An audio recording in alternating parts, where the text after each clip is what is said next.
several awards.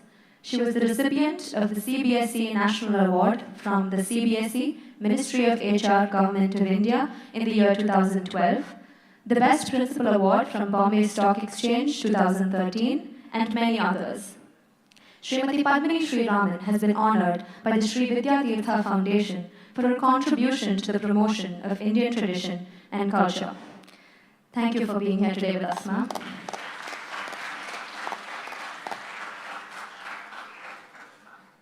Sri V. Vaidyanathan is the first son of renowned philanthropist, Padma Shri awardee, Dr. V. Vaidya Iyer.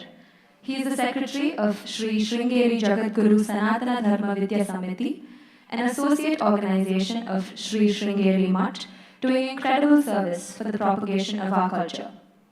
He has served Shankara Netralaya as its chairman and has been associated with Bhavans for a very long time. He is also associated with many educational institutions and cultural organizations in Chennai.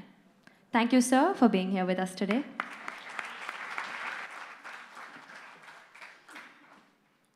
Sri P.V. Venkatachalam is one of the trustees of Sri Vidyatheertha Foundation and is based in Bengaluru. A staunch devotee of Sringeri Jagadgurus, he is deeply interested in Indian philosophy, religion, and ancient history. Thank you, sir, for gracing us with your presence today. We also have with us today Sri R. Krishnan. With the blessings of the present Shankaracharya of Sri Sringeri Sharada Peetham, he has been the managing trustee of the Sri Vidyatheertha Foundation from the year 2001. Thank you, sir, for being with us today.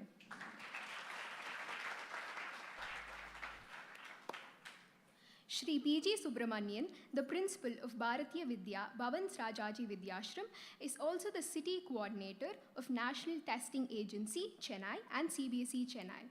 An ardent lover of art, music, and dance, he has a passion for teaching, learning, and updating knowledge. Thank you for gracing us with your presence, sir.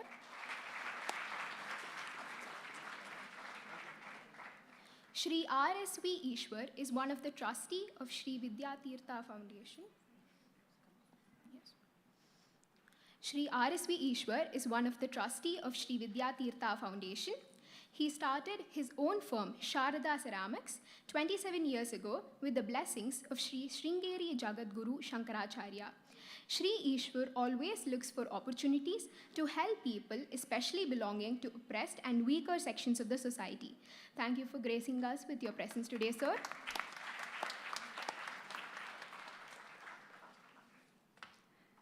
Srimati Usha Krishnan. Srimati Usha Krishnan is a postgraduate in commerce and a graduate in Hindi. By the grace of Sri Sringeri Jagadgurus, she has been associated with Sri Vidyatheertha Foundation from the year 1993 and has been involved in its various projects. She has been learning the works of Sri Adishankara for the last 15 years. Her passion is writing poems and short stories in Tamil and also fashion designing. She has written scripts for several documentaries produced by the foundation. She is involved actively in the last 10 years in imparting our ancient values to students by conducting self-development seminars throughout Tamil Nadu. Thank you for being present with us today, ma'am. Sri Sridhar Krishnan. He is one of the trustees of the foundation. After a brilliant stint in the school, he directly studied for chartered accountancy and became an auditor at a young age. He has worked in major corporate companies, both in India and abroad. He started his own firm in the year 2011 and has been guiding many youngsters to become successful citizens of this country. He has been blessed with initiation by Jagadguru Sri Vidyatheertha Mahaswamigal, the present Shankaracharya of Sri Sringeri Sharada Peetham, and as per his teachings, works to promote dharmic activities. Thank you for gracing us with your presence today, sir. We welcome all of you, and now we would like to begin today's program with the Ganesha Pancharatnam.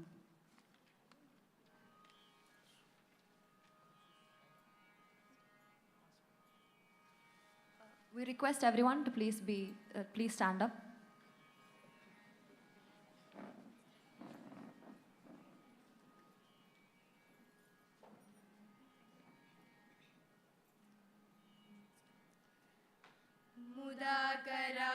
मोदकं सदा विमुक्तिसाधकं कलाधरावतं सकं विलासि लोकरक्षकम् अनायकैकनायकं विनाशिते बदैत्यकं नदाशुभाशुनाशकं नमामि तं विनायकम् नमामि तं विनायकम् न तेतरादिभीकरं नवोदिताकभास्वरं न मत्सुरारिनिर्जरं न ताधिकापदुत्तरं सुरेश्वरं निधीश्वरं गजेश्वरं गणेश्वरं महेश्वरं समाश्रये परात्परं निरन्तरम् परात्परं निरन्तरम् समस्तलोकशङ्करं निरस्तदैत्यकुञ्जरं दरेतरोदरं वरं वरेव वक्त्रमक्षरं कृपाकरं क्षमाकरं मुदाकरं यशस्करं मनस्करं नमस्कृतं नमस्करोमि भास्वरम् नमस्करोमि भास्वरम् अकिञ्चनादिमार्जनं चिरन्तनोक्तिभाजनं पुरारिपूर्वनन्दनं सुरारिगर्वशर्वणं प्रपञ्चनाशभीषणं धनञ्जयादिभूषणं कपोलदानवारणं भजे पुराणवारणम् भजे पुराणवारणम्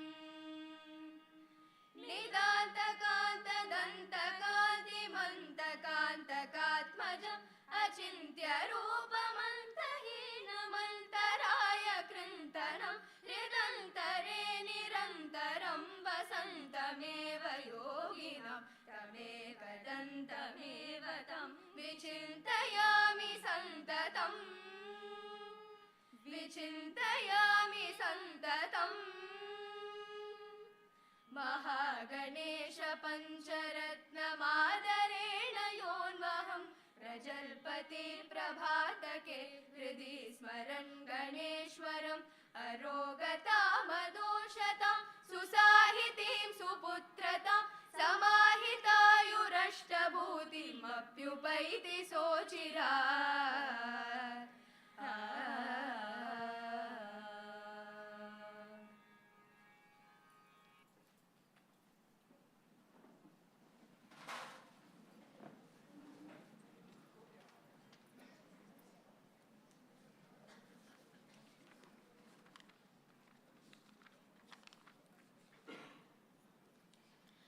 Shri P.G. Subramaniam is a certified resource person, CBSE COE Chennai, for various topics like value education, career guidance, strengthening assessment and evaluation practices, integrity and ethics, etc.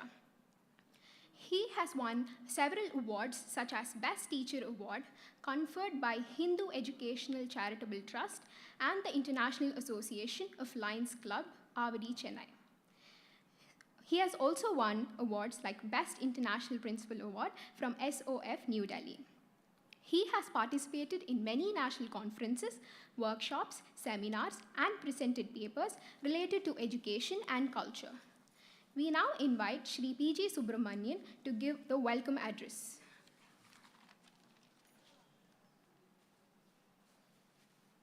Shri Sridhar Krishnan and the Managing Trustee, Shri Krishnan, principals of various schools, teachers, coordinators, prize winners, and beloved students who have gathered here. A very warm welcome to you all and a pleasant evening to you all to this prize distribution ceremony. On behalf of Vidyatheertha Foundation and behalf of Bharatiya Vidya Bhavan's Rajaji Vidyashram, we extend a warm welcome to each one of you to this pleasant evening where all of us are going to get benefited by the experiences which are going to be shared by great speakers here today evening. I think there are people who have gathered here from outside Chennai also. This shows that how much of passion, how much of dedication people have in taking part in this function. Definitely, we should place on record the services rendered by this organization with the blessings of Sri Mahasannidhanam and Sannidhanam of Sringeri Sharada Peetham, with the able guidance of both the Sannidhanams, the trustees and the managing trustee Sri Krishnan has been doing this yeoman service to the younger generation, keeping few people like us in the advisory council. We should definitely place on record our sincere appreciation and welcome to Srimati Padmini Sriraman, former principal of Hindu Senior Secondary School, have put in great service in the field of education and still continuing to carry on her services to the student fraternity and to the teaching fraternity by being part of this Vidyatheertha Foundation and extending her guidance to the Vidyatheertha Foundation as a part of the advisory council, and also training the children for various the competition or the quiz conducted by Vidyatheertha Foundation. A special welcome to you, ma'am, also from, I think she has settled in Srirangam now. She has reached here yesterday evening from Srirangam. And this shows her passion towards and her commitment and dedication towards the organization and as well as towards the student fraternity. I've been associated with this organization for quite a long time, but closely I'm associated for the past 2 years, I can say, as a part of advisory council and as a part of a participating school. It has been a great learning experience with each and every event, taking part in them and training the students. It is a welcoming note, and we are happy to note that we are just sharing with the guest here when they were in my room that there is a great awareness among the youngsters to know about our Sanatana Dharma or the tradition and rich culture of our country. There's no doubt that our country has a very rich culture and tradition. But we all think that that culture and tradition is being slowly weaning away. But I think God has been very kind. It never happens when we have a great speakers like Sri Suki Sivam, who has been continuously speaking about spreading the message of the Sanatana Dharma, the culture, the tradition, Manida Neyam. அவரோட speech கேட்டிங்கன்னா நம்மளோட சனாதன தர்மத்தை பற்றியும் இருக்கும், அதே சமயத்தில் எந்த அளவுக்கு மனித நேயத்தையும் நம்ம மதிக்கணும், எப்படி அதை வளர்த்துக்கணுங்கிறத பற்றியும் அவரோட ஸ்பீச்சஸில் இருக்கும். I think all of us are eagerly waiting to hear from him the message what he has decided to convey to all of us today. So once again, on behalf of Vidyatheertha Foundation and on behalf of the school, we extend a warm welcome to each one of you. Namaskaram.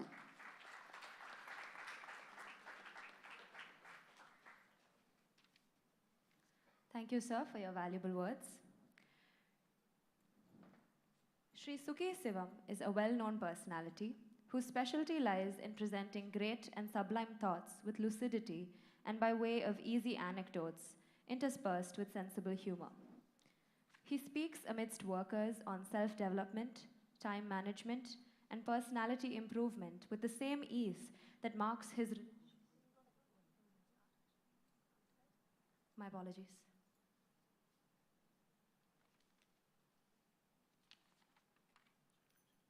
I would like to inform you all a little about Sri R. Krishnan.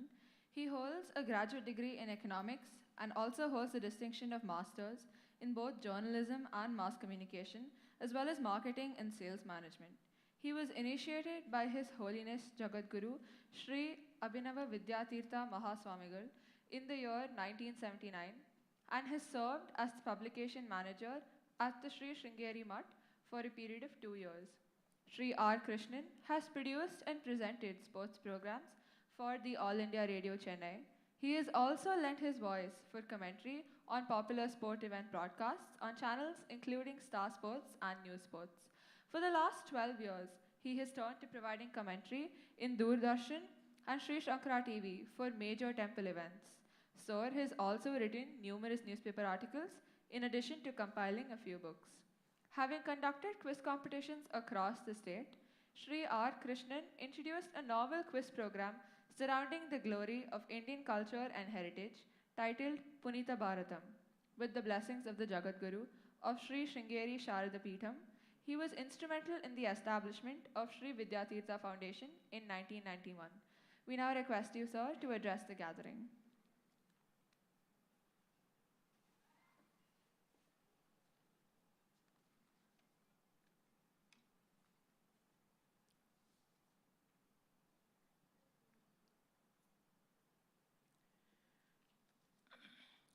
Sruti Purananam Alayam Karunalayam Namami Bhagavatpada Shankaram Lokashankaram Vivekinam Mahapragyam Dairya Udarya Kshamanidhim Sada Abhinapapurvantam Vidyatheertha Gurum Bhaje Bharati Karunapatram Bharati Padabhushanam Bharati Padamarudam Bharati Teerthamashraye Vidya Vinaya Sampannam Vitaragam Vivekinam Vande Vedanta Tattvakyam Vidushekara Bharati.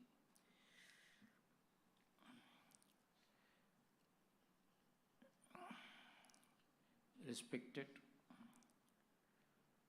Sri Suki Sivam, President of this evening program. Respected Sri Vidyatheertha,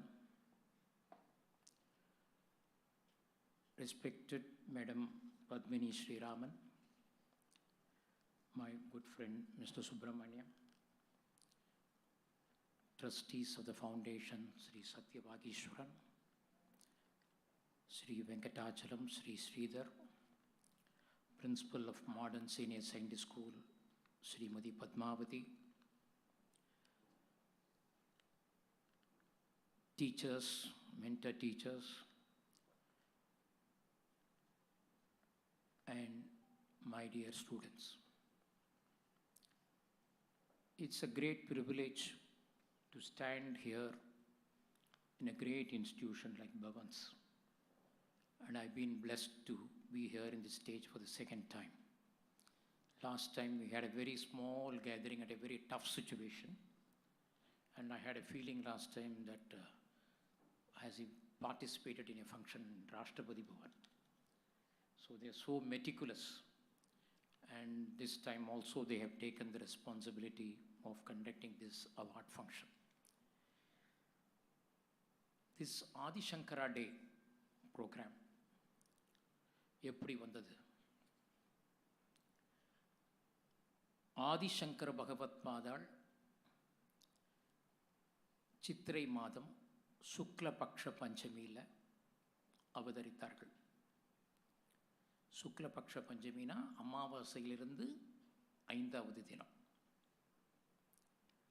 அந்த தினத்தில் அவருடைய ஜெயந்தியை சம்பிரதாயமாக நாம் எல்லோரும் இந்தியாவிலும் வெளிநாட்டிலும் பல்வேறு இடங்களில் பல வருடமாக கொண்டாடி வருகிறோம். இன்றைய தினம் மிக மிக ஒரு முக்கியமான தினம், சுதினம்.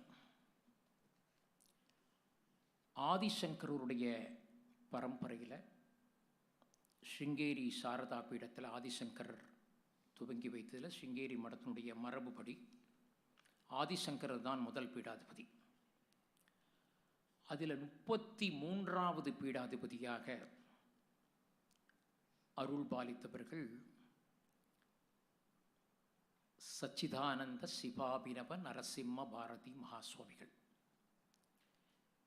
ஜெகத்குரு ஸ்ரீ சச்சிதானந்த சிவாபினவ நரசிம்ம பாரதி மகாஸ்வாமிகளுடைய ஜெயந்தி இன்றைய தினம். ஏகாதேசி அன்றைக்கு இந்த மாதத்தில் வரக்கூடியது. இந்த சச்சிதானந்த சிவாபினவ நரசிம்ம பாரதி மகாஸ்வாமிகளோட ஜெயந்தி தினத்தன்று இந்த நிகழ்ச்சியை நடத்துவது மிக மிக பொருத்தம். ஏனென்றால் ஆதிசங்கரர் பிறந்த இடம் பல ஆண்டுகளாக யாருக்கும் தெரியாது. அந்த ஆதிசங்கரர் பிறந்த இடத்தை கண்டுபிடித்து ஆதிசங்கரருக்கு ஒரு ஆலயத்தை நிர்மாணம் செய்து அங்கு கும்பாபிஷேகத்தை 1909 நடத்தியவர் சச்சிதானந்த சிவாபினவ நரசிம்ம பாரதி மகாஸ்வாமிகள். அதே போல் ஆதிசங்கருடைய ஜெயந்தியை கொண்டாடுகின்ற ஒரு மரபினை, ஒரு சம்பிரதாயத்தை, 5 நாட்களாக கொண்டாடுகின்ற சம்பிரதாயத்தை ஏற்படுத்தியவரும் அவரே. அதைவிட ஒரு முக்கியமான ஒரு பணியை அவர்கள் செய்தது ஆதிசங்கருடைய நூல்கள். நம்ம மாணவர்களோடு பவர் பாயிண்ட் ப்ரெசன்டேஷனில் பண்ணும்போது சுப்பிரமணியம் சாருக்கு தெரியும், பத்மினிக்கு தெரியும், 3 லெவல் ஆஃப் கம்யூனிகேஷன் ஆதிசங்கரர் செய்தாருங்கிறத பார்க்குறோம். முதல் லெவல் அவர் பிரஸ்தானத்ரயம், பிரம்மசூத்திரத்திற்கு, பகவத்கீதைக்கு, உபனிஷத்துகளுக்கு காமெண்ட்ரி, தெளிவுரை எழுதியது. 2வது அவர்கள் எழுதிய நூல்கள் அபரோக்ஷானுபூதி, ஆத்மபோதம், சதஸ்லோகி, இந்த மாதிரி எத்தனையோ, விவேக சூடாமணி, எத்தனையோ கிரந்தங்கள். அப்புறம் ஸ்லோகங்கள், அடுத்த லெவல் ஆஃப் கம்யூனிகேஷன். அத்தனை ஸ்லோகங்களையும், அத்தனை நூல்களையும், அத்தனை அவர்கள் எழுதிய தெளிவுரைகளையும் பிரசுரிக்க வேண்டும், அதையெல்லாம் சேர்த்து எல்லாம் மக்களுக்கு வசதியாக கிடைப்பதற்கு செய்ய வேண்டும் என்பதற்காக தமிழ்நாட்டில் திருச்சியில், ஸ்ரீரங்கத்தில், மேடம் ஸ்ரீரங்கத்தில் தான் நேற்றுக்கு வந்திருந்தாங்க, ஸ்ரீரங்கத்தில் தான் அவர்கள் சச்சிதானந்த சிவாபினவ நரசிம்ம பாரதி மகாஸ்வாமிகள் டி.கே. பாலசுப்ரமணியர் என்ற ஒரு அறிஞரை, அவரிடம் அந்த பொறுப்பினை வழங்கி அத்தனை பிரசுரங்களையும் ஏற்பாடுவதற்கு செய்தார்கள். ஆக 3 ஒரு மிகப்பெரிய ஒரு பணிகளை ஆதிசங்கரருக்கு செய்த அந்த மகானுடைய ஜெயந்தி தினத்தன்று நாம் இங்கே ஆதிசங்கரர் தினத்தை ஒட்டி நடைபெறும் இந்த பரிசளிப்பு விழாவில் நடத்துவது மிக மிக பொருத்தம். ஆதிசங்கரருடைய ஜெயந்தி நான் ஏற்கனவே சொன்ன மாதிரி சித்திரை மாதம் வருது. அப்பொழுது பள்ளிகள் ஒருவேளை பள்ளியில் தேர்வு நடந்து கொண்டிருக்கலாம், எக்ஸாம்ஸ் நடந்துருக்கும், இல்லை ஒரு சமயம் லீவாக கூட இருக்கலாம். ஆகையினால் என்ன செய்வது, இந்த ஆதிசங்கரர் தினத்தை எப்படி நாம் மாணவர்களிடத்தை நடத்துவது, பள்ளிகளிலே எப்படி நடத்துவது என்கின்ற வினா சிங்கேரி சாரதா பீடத்துடைய இப்பொழுது ஜெகத்குரு ஸ்ரீ பாரதி தீர்த்த மகாஸ்வாமிகளோட படத்தை இந்த பக்கம் பார்க்குறோம். நம்ம இந்த பக்கம் இருப்பது அபினவ வித்யாதீர்த்த மகாஸ்வாமிகள், ஆதிசங்கருக்கு இந்த சைடு. இந்த பக்கம் இப்பொழுது சங்கராச்சாரியாளாக இருக்கக்கூடிய ஜெகத்குரு ஸ்ரீ பாரதி தீர்த்த மகாஸ்வாமிகளுடைய திருவுருவ படம். இது ஜெகத்குரு ஸ்ரீ விதுஷேகர பாரதி சுவாமிகள் இப்பொழுது இருக்கக்கூடிய மகா சன்னிதானத்துடைய சீடர். அது சிங்கேரி மடத்தினுடைய மரபுப்படி சன்னிதானம் என்று அழைக்கப்படுவார்கள். அவரிடம் கேட்டபொழுது அவர்கள் மகா சன்னிதானத்திடம் கலந்து ஆலோசித்து நான் சொல்கிறேன் என்று சொன்னார்கள். இப்போ மகா சன்னிதானம் ஸ்ரீ பாரதி தீர்த்த மகாஸ்வாமிகள் ரிஷி பஞ்சமி தினம், விநாயக சதுர்த்திக்கு அடுத்த தினம் ரிஷி பஞ்சமி தினம் என்று பல ஆண்டுகளாக நம் முன்னோர்கள் கொண்டாடி வருகிறார்கள். அதாவது ரிஷிகளுக்கு உரிய தினம், ரிஷிகளை நாம் நினைத்து போற்றி அவர்களை நினைத்து அவர்களை வணங்குகின்ற தினம். அந்த ரிஷி பரம்பரையிலே வந்தவர் தான் ஆதிசங்கரர் என்பதால் அந்த தினத்தை தேர்ந்தெடுத்து அந்த தினத்திலிருந்து ஒரு 5 நாட்கள் இல்லை ஒரு 7 நாட்கள் நம்ம அந்த ஆதிசங்கர தினத்தை தமிழ்நாடு முழுவதும் கொண்டாடுவதாக தீர்மானித்து முதல் ஆண்டு. இதே போல் இந்த ஆதிசங்கரர் தினத்தில் நம்ம வித்யாதீர்த்தா ஃபவுண்டேஷன் ஒரு நிமித்த காரணமாக நடத்துறதுன்னு சொல்லலாம். எல்லா பள்ளிகளும் சேர்ந்து நடத்துகிறோம், அத்துணை பள்ளிகளும் சேர்ந்து நடத்துகிறோம்.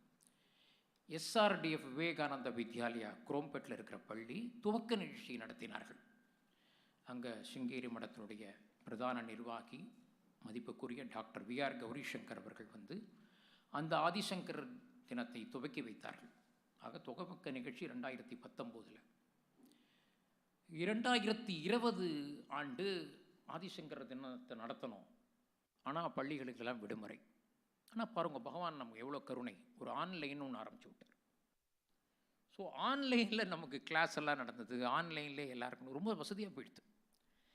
ஆனால் இப்படி ஆன்லைனில் நடத்துவதற்கு அந்த ஆதிசங்கர் தினத்தில் என்ன நடத்துகிறோம்? ஏன்னா இந்த நிகழ்ச்சிகளை பல பேர் நேயர்கள் பார்த்து கொண்டிருக்கிறார்கள் யூடியூப் சேனல் மூலமாக.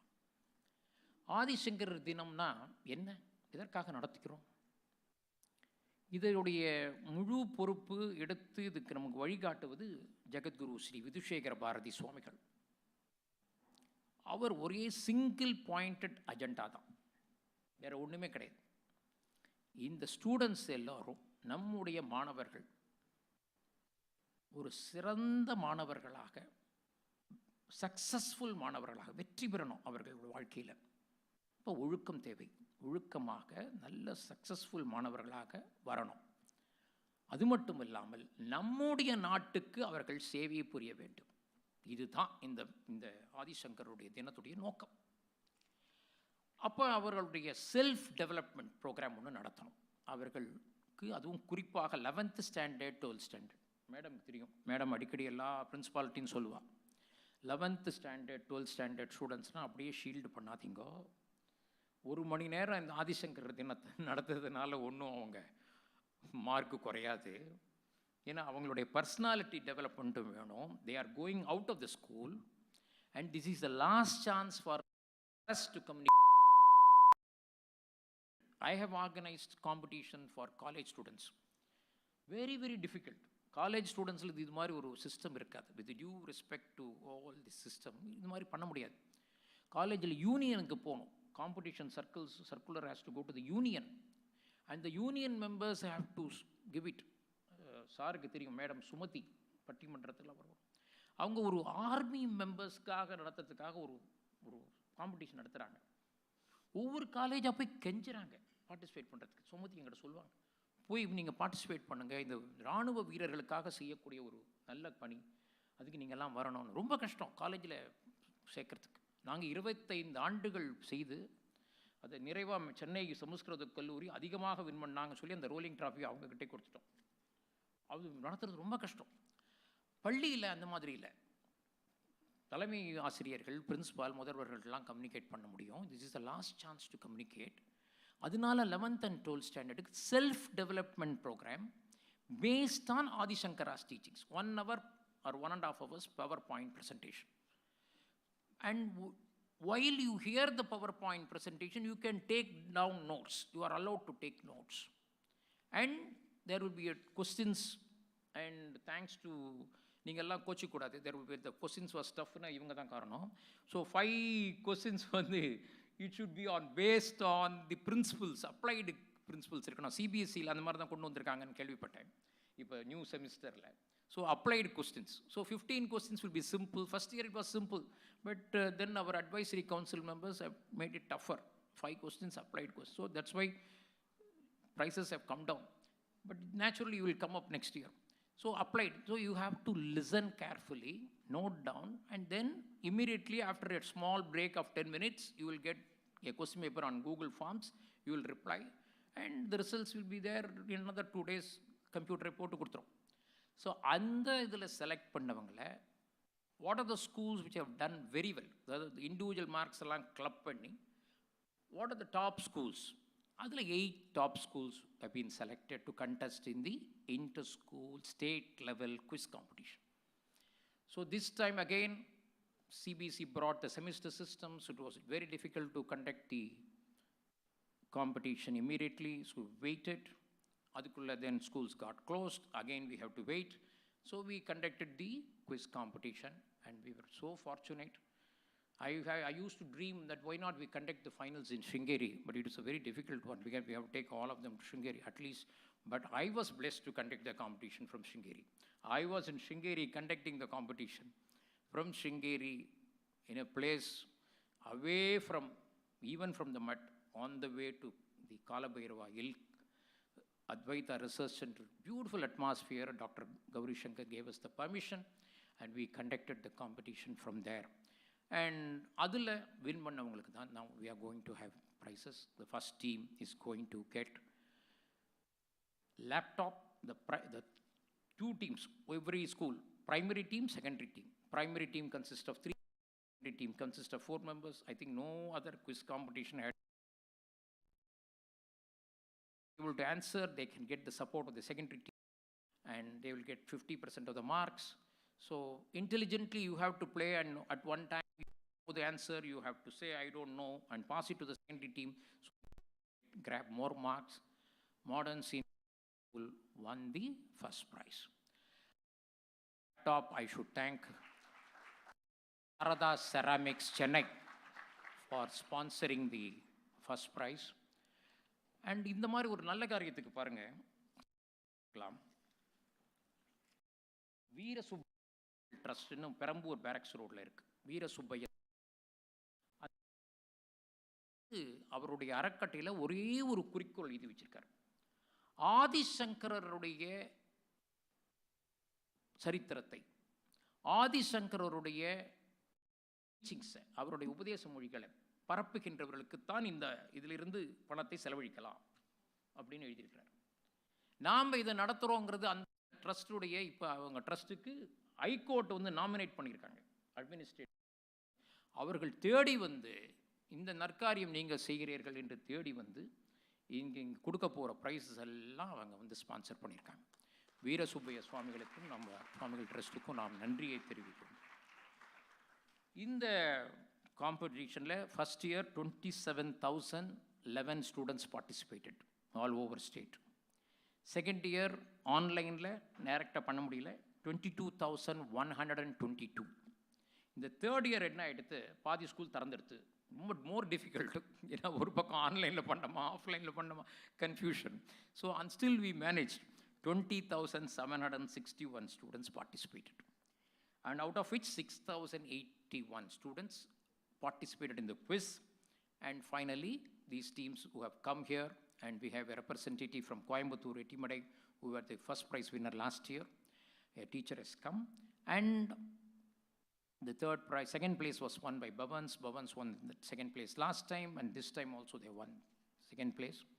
SRDF Vivekananda Vidyalaya won the fourth place. So in the competition, each school, apart from conducting the competition, sir, they have also nominated teachers for training them to conduct the program.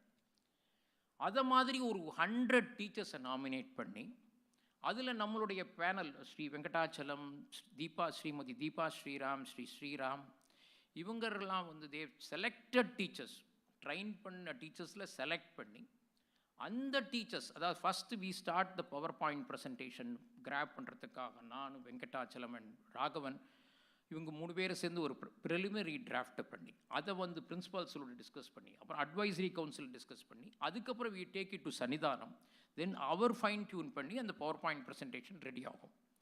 அந்த power point ப்ரெசன்டேஷனை இவ்வளோ பேருக்கும் training கொடுத்து, அந்த ஆதிசங்கரா டே program ஜூன்லேயே ஆரம்பிச்சிடும் எங்களை பொறுத்த வரைக்கும். ஏன்னா இந்த ஒர்க்கெல்லாம் நடந்து அந்த டீச்சர்ஸ் எல்லாம் ட்ரைன் பண்ணி, அவங்க தீபா மேடம் வந்து எல்லோரும் சொல்லி காமிக்கிறம்பாங்க, டீச்சர்ஸ் நீங்கள் எப்படி ப்ரெசென்ட் பண்ண போகிறீங்க, யூ ஷுட் டெல் தம். அந்த மாதிரி ஒரு பர்ஃபெக்டாக ட்ரைனிங் கொடுத்து அந்த டீச்சர்ஸுக்கெல்லாம் அது எல்லா ஸ்டூடெண்ட்ஸுக்கு கம்யூனிகேட் ஆகி, that's how it is being conducted. So we should thank all the principals for this tremendous cooperation and help. We should, all the principals, all the teachers and the mentor teachers, what an work they have done. Involvement, dedication ஓட அவங்களும் நிறைய கற்றுண்டு ஸ்டூடெண்ட்ஸையும் பண்ண எல்லாரையும் நம்ம thank பண்ணணும். So we dedicate the entire effort at the lotus feet of Sri Adishankara. And today we are extremely happy. நான் இந்த Adi Shankara program சார்ட்ட 3 இயர்ஸாகவே முதல் வருஷத்துலேருந்து சொல்லிட்டு இருக்கேன், சார் நீங்கள் வரணும் பேசணும் அப்படின்னு சொல்லி. அப்போ அவரும் நானும் 1991ஆம் ஆண்டிலிருந்து எனக்கு அவர் பழக்கம். அவர்கிட்ட ஒரு பெரிய ஒரு தனி சிறப்பு என்னென்னா, ஆழமாக படிப்பது. எந்த ஒரு அவருடைய சொற்பொழிவு செய்தாலும் அதில் ஒரு ஆழமான கருத்துக்கள் இருக்கும், ஆராய்ச்சி செய்து இருக்கும். சும்மா மேலாண்டு வரை சொல்ல முடியாது, ஆராய்ச்சி செய்து இருக்கும். அப்புறம் தன்னுடைய ஆராய்ச்சியில் இது சரின்னு பட்டுதால் அதில் அப்படியே இருப்பார். அதை அந்த ஆர்கனைஸுக்காகவோ இல்லை வேறு யாருக்காவதோ அவர் கொள்கையை மாற்றிக்கிறது இல்லை. துணிவாக அந்த தன்னுடைய மனதுக்கு சரின்னு படுவதை சொல்வது, அது ஒரு பெரிய ஒரு ரேர் குவாலிட்டி. அந்த குவாலிட்டியை படைத்தவர் சுகி சிவம் அவர்கள். அவரோட நான் பல விஷயங்களில் அவருடைய கருத்துக்கள் எல்லாம் தெளிவுகள் எல்லாம் பற்றி ஒரு ஆண்டவன் அவர் நமக்கு கொடுத்த ஒரு வரப்பிரசாதம். அது அவர் வந்து இந்த நிகழ்ச்சிக்கு வந்தது நம்ம அத்துணை இவர்கள் சார்பிலும் அவரை நன்றி. வைத்தியநாதன் அவர்கள் வித்யாதீர்த்தா ஃபவுண்டேஷனுக்கு 1991 ஆரம்பித்ததிலிருந்து எங்களுக்கு வழிகாட்டி உதவி, பல்வேறு நிகழ்ச்சிகளை அங்கே சிங்கேரி ஜெகத்குரு பிரவச்சன மந்திரத்தில் நடத்துவதற்கு உதவி செய்து கொண்டிருப்பவர்கள். ஜெகத்குருவுடைய மிக பக்தி உடையவர்கள். அவர்களை வைத்து சுகி சிவம் அவர்களை கௌரவப்படுத்துவது மிக பொருத்தமாக இருக்கும். அதனால் சுகி சிவம் அவர்களுக்கு ஆச்சாரியாளுடைய பிரசாதத்தை நான் மகா சன்னிதானத்திலையும் அவர்கள் வருவதை சமர்ப்பித்தேன்.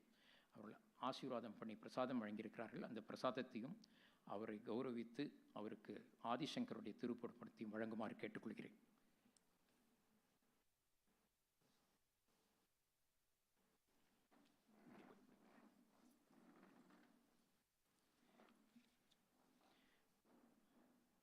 பிரசாதம்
Sri Vaidyanathan is a very dynamic person. Indian Engineering College product அவர் அந்த காலத்து பிரில்லியன்ட் ஸ்டூடெண்ட். அவருடைய சதாபிஷேகம் 80th பர்த்டே முடிஞ்சு 8 மாதம் ஆன பிறகு தான் சதாபிஷேகம் பண்ணணும். ஸோ அது ரீசெண்டாக நடந்தது. ஸோ வித்யாதீர்த்தா ஃபவுண்டேஷன் சார்பில் அவருக்கு மரியாதை மன்னிக்கணும், பர்மிஷன் கொடுக்கணும். இப்போ I request Shri Venkatachalam to come over and honour him. Please இப்படி வந்துடும். இப்படி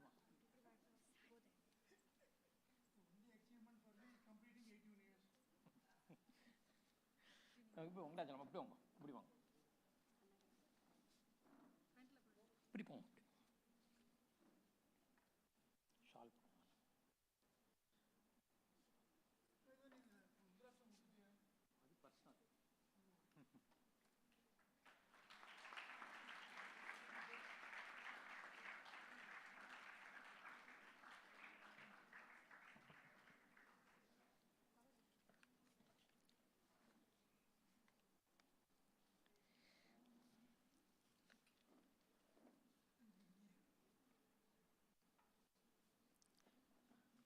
ஸ்ரீமதி பத்மினி ஸ்ரீராமன் நம்ம அட்வைசரி கவுன்சில் உடைய முக்கியமான நபர், chief referee for the quiz competition, and she has been a great source of strength for us to conduct this program.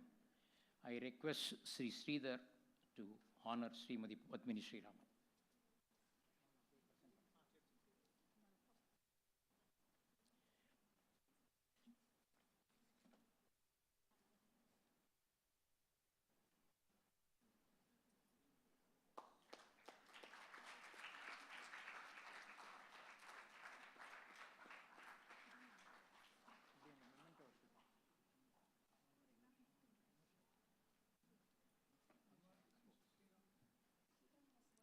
Sridhar.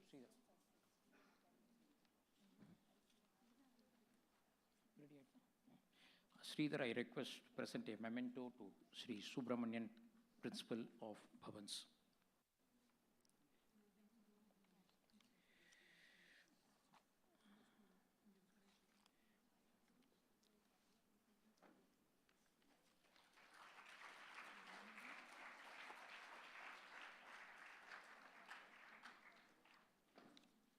In this competition in the Google Forms, only one student from entire Tamil Nadu has won the distinction prize, and that student is from Dayananda Matriculation, Manjakudi. Super prizes, 7 students have won. The details will be given later. Merit prize 73 and additional prizes 235. So we are all eager to listen to Sri Suki Sivam, but just one important word. You should open your ears and eyes. Just listen to me. In the program, no, I don't want to give an advice. As I told you in the quiz, I am also a student. I have also come here today as a student to listen to Suki Sivam. But your Sanidhanam, Vidyatheertha Bharati Swamigal, I used to stand to speak to him at the end of the session, public session that he used to give. That is, meeting devotees will be standing in queue, and I will wait and wait. Sometimes he will call me near, so I will be standing there. So one day like that, I was standing. One student who has completed +2 and he was doing engineering at the time. So he wanted to know his future plans. He has drafted options, various options, what he can do. He submitted to His Holiness and started discussing about it. And he selected one of the options that he has already put forward. At the end of that, His Holiness said, I want to tell you something. Now you have told me the options and I have given you my reply. I have just only one thing I want to tell you. You come from a family, very good family. Your father was a public figure. Your grandfather was a public figure. Your father is a public figure. They are doing so much to this society. So what you should first ensure is, you should see that all your actions, you should watch all your actions, you should be very careful, and nothing should bring black mark to their reputation, to the family history. You have got a great history. You have to safeguard it. Sir, Suki Sivam uடைய தகப்பனார் சுகி சுப்பிரமணியம்னு பேர், all India ரேடியோவில் ரொம்ப famous personality. அவரை பற்றி நினச்சாலே நமக்கு அப்படியே எல்லாருக்கும் அவரை பற்றி தெரிந்தவர்களுக்கெல்லாம் சிறந்த பண்பாளர் அப்படி தான் ஃபஸ்ட்டு ஞாபகம் வரும். அவர் ஒரு மரியாதை தானாக வந்துடும். அவருடைய சகோதரர் பெருமாள் சென்னை தொலைக்காட்சி தலைவர் தூர்தர்ஷனில் ஒர்க் பண்ணியிருந்தார். I am going to Doordarshan from year 90. And every time when I cross that room, அந்த ரூமே ஒரு ஸ்பெஷலாக இருக்கும். எல்லா ரூம் மாதிரி இருக்காது. ரூம் ஃபஸ்ட்டு நீட்டாக இருக்கும். செகண்ட், ஒரு இந்திய மரபு அந்த ரூமில் தெரியும். அந்த இந்தியன் கல்ச்சர் தெரியும். அந்த ரூம் அப்படி தாண்டி போகும்போதே கொஞ்சம் எல்லாருமே ஒரு கேஷுவலாக போக மாட்டாங்க, ஒரு பணிவாக போவாங்க. நானும் அது மாதிரி பல தடவை பார்த்தேன். அது ஒரு தனி வித்தியாசமாக இருக்கும். இப்போ இவர் என்ன பண்ணார், அந்த ஃபேமிலிக்கு அதை விட பெருமையை சேர்த்தார்கள். அப்போ இந்த சன்னிதானம் தான் சொன்னார், ஒன்று ஞாபகம் வச்சுக்கணும், உன்னுடைய அப்பா உன்னுடைய தாத்தாவுடைய என்ன செய்தார்களோ அதுக்கு கொஞ்சம் கூட களங்கம் வரக்கூடாது உன்னுடைய ஒரு செயலிலும். அதை விட நீ உன்னுடைய குடும்பத்திற்கு பெருமையை சேர்க்க வேண்டும். எப்படி அவர்கள் அந்த சமூகத்துக்கு சேவையை செய்தார்களோ அதை விட நீங்கள் செய்யணும். So remember that's not my message, it is Sanidhanam's message. So you should remember that whatever action you do, இன்றைக்கெல்லாம் we are days of WhatsApp, எதனமோ ஃபார்வர்ட் பண்ணிட்டு இருக்கான், அனுப்பிச்சுட்டே இருக்கான். நம்ம யோசிக்கிறதே இல்லை அது கரெக்டாக தப்பா, ஒன்று சும்மா ஃபார்வர்ட் பண்ணு. அப்படி ஆட்டு மத்த மாதிரி நம்ம பண்ணக்கூடாது. Every action we should think what is whether இது கரெக்டா தப்பா. சும்மா எல்லாத்தையும் ஃபார்வர்ட் பண்ணுறது எல்லாம் ஒரு இட்ஸ் a வேர்ல்ட் ஆஃப் ஒரு என்ன சொல்கிறது, ஒரு எப்போ பார்த்தாலும் ஒரு சென்சேஷன் நியூஸ் கிரியேட் பண்ணுறது, பொறுப்பு இல்லாமல் நடந்துக்கிறது, அந்த மாதிரி நாம் இருக்கக்கூடாது. நம்ம ஒரு ரெஸ்பான்சிபிள் சிட்டிசனாக இருக்கணும். And we should bring, all of us love our mother and father. We respect them, we adore them. So we should remember, take this message, that we should bring glory to our family. இன்னைக்கு அவர் standing example. இன்னைக்கு அவரோட ஃபேமிலியில் இருக்கிற ஒரு distant cousin கூட சொல்லுவான், sir நான் Suki சிவமோட family. ஏன் சொன்னால் பெருமை. அந்த மாதிரி நம்முடைய பேரை சொன்னால் நம்முடைய வருங்கால சந்ததியினர், நமக்கப்புறம் வரப்போகிறவர்கள், they should celebrate by telling our name. That is what you should carry. This is a message from Jagadguru Sri Vidyatheertha Bharati Swamigal. With these words, congratulations to all the winners. Our prayers that all of you should get a successful life, lead a long life, and all of you, let us take a pledge to bring glory to our country. Thank you.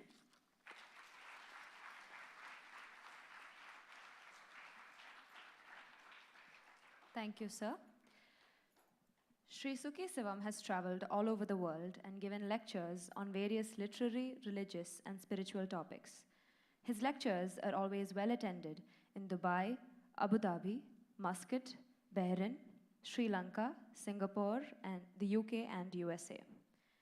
His lectures on Sun TV have earned him millions of fans all over the world, and his articles in various journals have always been well received. His speeches always contain a message for society, for the upliftment of the downtrodden, and for the establishment of a casteless spiritual unity among the various sections in Hinduism. He quotes frequently from the Bible, Quran, and Gita to establish the universality in the teachings of the great masters. He is also the founder of SS Foundation, which conducts various useful workshops for school children, for the youth, family people, and executives. அனைவருக்கும் வணக்கம். தமிழராலும் தமிழ் அறிஞராலும் சொல்வேந்தர் என்று அழைக்கப்படும் திரு சுகி சிவம் ஐயா அவர்கள் சிறந்த பேச்சாளர் மற்றும் எழுத்தாளர். இவரது பெற்றோர் அமரர் கலைமாமணி திரு T.N. சுப்பிரமணியன், திருமதி கோமதி அம்மையார். இவர் பொருளாதார பட்டமும் சட்டக்கல்வியும் பயின்றாலும் சமூக மேன்மைக்கும் ஆன்மீகத்திற்கும் தன்னை அர்ப்பணித்து கொண்டார். கலைமாமணி விருது, கம்பன் விருது, இயல் விருது, முத்தமிழ் பேரவை இயல் விருது, முத்தையா விருது முதலான பல விருதுகளை பெற்றவர். மதுரை தமிழ் இசை சங்கம் இவருக்கு முத்தமிழ் பேரறிஞர் விருதும் பொற்கிழியும் வழங்கி மேலும் பெருமை சேர்த்தது.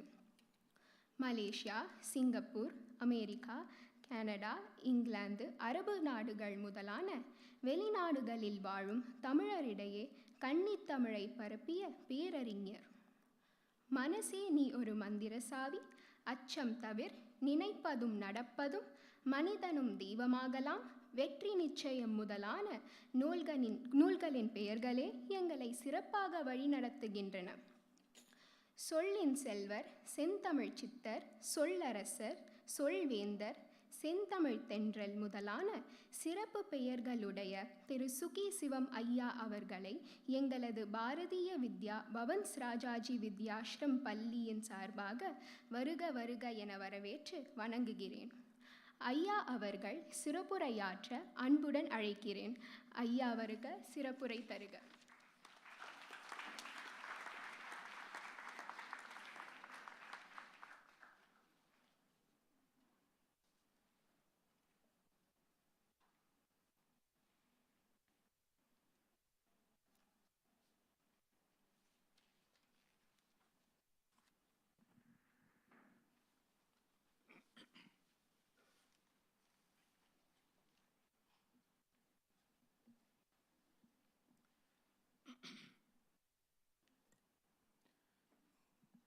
குரு பரம்பரையின் திருவடிகளை வணங்கி, மேடையில் இருக்கிற அனைத்து பெரியோர்களையும் வணங்கி, வால்யூம் குறைச்சிருங்க, வால்யூம் குறைக்கணும். வருகை தந்திருக்கிற மாணவ மாணவியர், ஆசிரியர்கள் அனைவருக்கும் என்னுடைய பணிவன்பான வணக்கமும் வாழ்த்தும். இந்திய பாரம்பரியத்தில் ஆதிசங்கர பகவத்பாதாளுடைய பணி இந்திய கலாச்சாரத்தை ஒருங்கிணைத்து இந்த நாட்டில் சிதறி கடந்த மனங்களையெல்லாம் ஒன்றாக எடுத்து கட்டி ஒரு அருமையான வாழ்வியலுக்கு இந்த நாட்டை மாற்றி அமைத்த இறைவனுடைய கொடை ஆதிசங்கர பகவத் பாதாள். அவர்களுடைய பெருமையினை சொல்லுகிற இந்த நாளிலே என்னுடைய மரியாதைக்குரிய நண்பர் கிருஷ்ணன் அவர்கள் இந்த குவிஸ் நடத்துவதற்கான நோக்கத்தை மிக தெளிவாக எடுத்துரைத்தார்கள். இதில் இவ்வளவு குழந்தைகள் பங்கேற்று நீங்கள் வெற்றி பெற்றிருப்பது குறித்து எனக்கு மகிழ்ச்சி. பங்கேற்றதே ஒரு மிகப்பெரிய பாக்கியம். வெற்றி தோல்வி என்பது ஒரு பெரிய விஷயம். முதல் பரிசு, மூன்றாம் பரிசு என்பது ஒரு பெரிய விஷயமே அல்ல. மகாகவி பாரதியாருடைய செந்தமிழ் நாடு எனும் போதினிலே என்ற பாடல் முதல் பரிசு பெறாத பாடல். முதல் பரிசு பெற்ற பாடல் இந்தியாவிலேயே காணாமல் போய்விட்ட பாடல். இதை எதற்கு சொல்லுகிறேன்? பரிசு என்பது ஒரு காலத்தின் நிர்ணயத்திலே ஒரு அளவுகோலிலே வரும். ஆனால் நாம் நம்மை அர்ப்பணித்துக் கொள்ளுகிற போது, உண்மையான ஈடுபாடோடு ஒரு கல்வியை கற்றுக்கொள்ளுகிற போது அது வாழ்நாள் முழுவதும் நமக்கு துணையாக இருக்கும். நீங்கள் இப்போது கற்றுக்கொண்ட விஷயம் பரிசுக்கானது மட்டுமல்ல, உங்கள் வாழ்க்கைக்கானது என்கிற புரிதல் இருக்குமானால் அது உங்கள் வாழ்க்கை முழுவதும் உங்களுக்கு பயன்படக்கூடிய ஒன்றாக இருக்கும். பொதுவாக வாழ்க்கையில் எதுவுமே வேஸ்ட் கிடையாது. ஒரு தடவை ஸ்கூலில் நான் படித்து கொண்டிருக்கிற போது ஒரு பீரியடு வாத்தியார் வரல, இன்னொருத்தரையும் அந்த ரெண்டாவது பீரியடையும் சேர்த்து எடுக்க சொல்லிட்டாங்க. அது 2 பேருக்குமே பனிஷ்மெண்ட்டு. அவர் என்ன பண்ணினார், அந்த வந்து உட்கார்ந்த உடனே இந்த 2வது பீரியடும் எடுக்கணும் அப்படிங்கிறதுக்காக எங்களெல்லாம் பார்த்து, அடுத்த பீரியடு நான் பரீட்சை வைக்க போகிறேன், மரியாதையாக படிங்கன்னார்.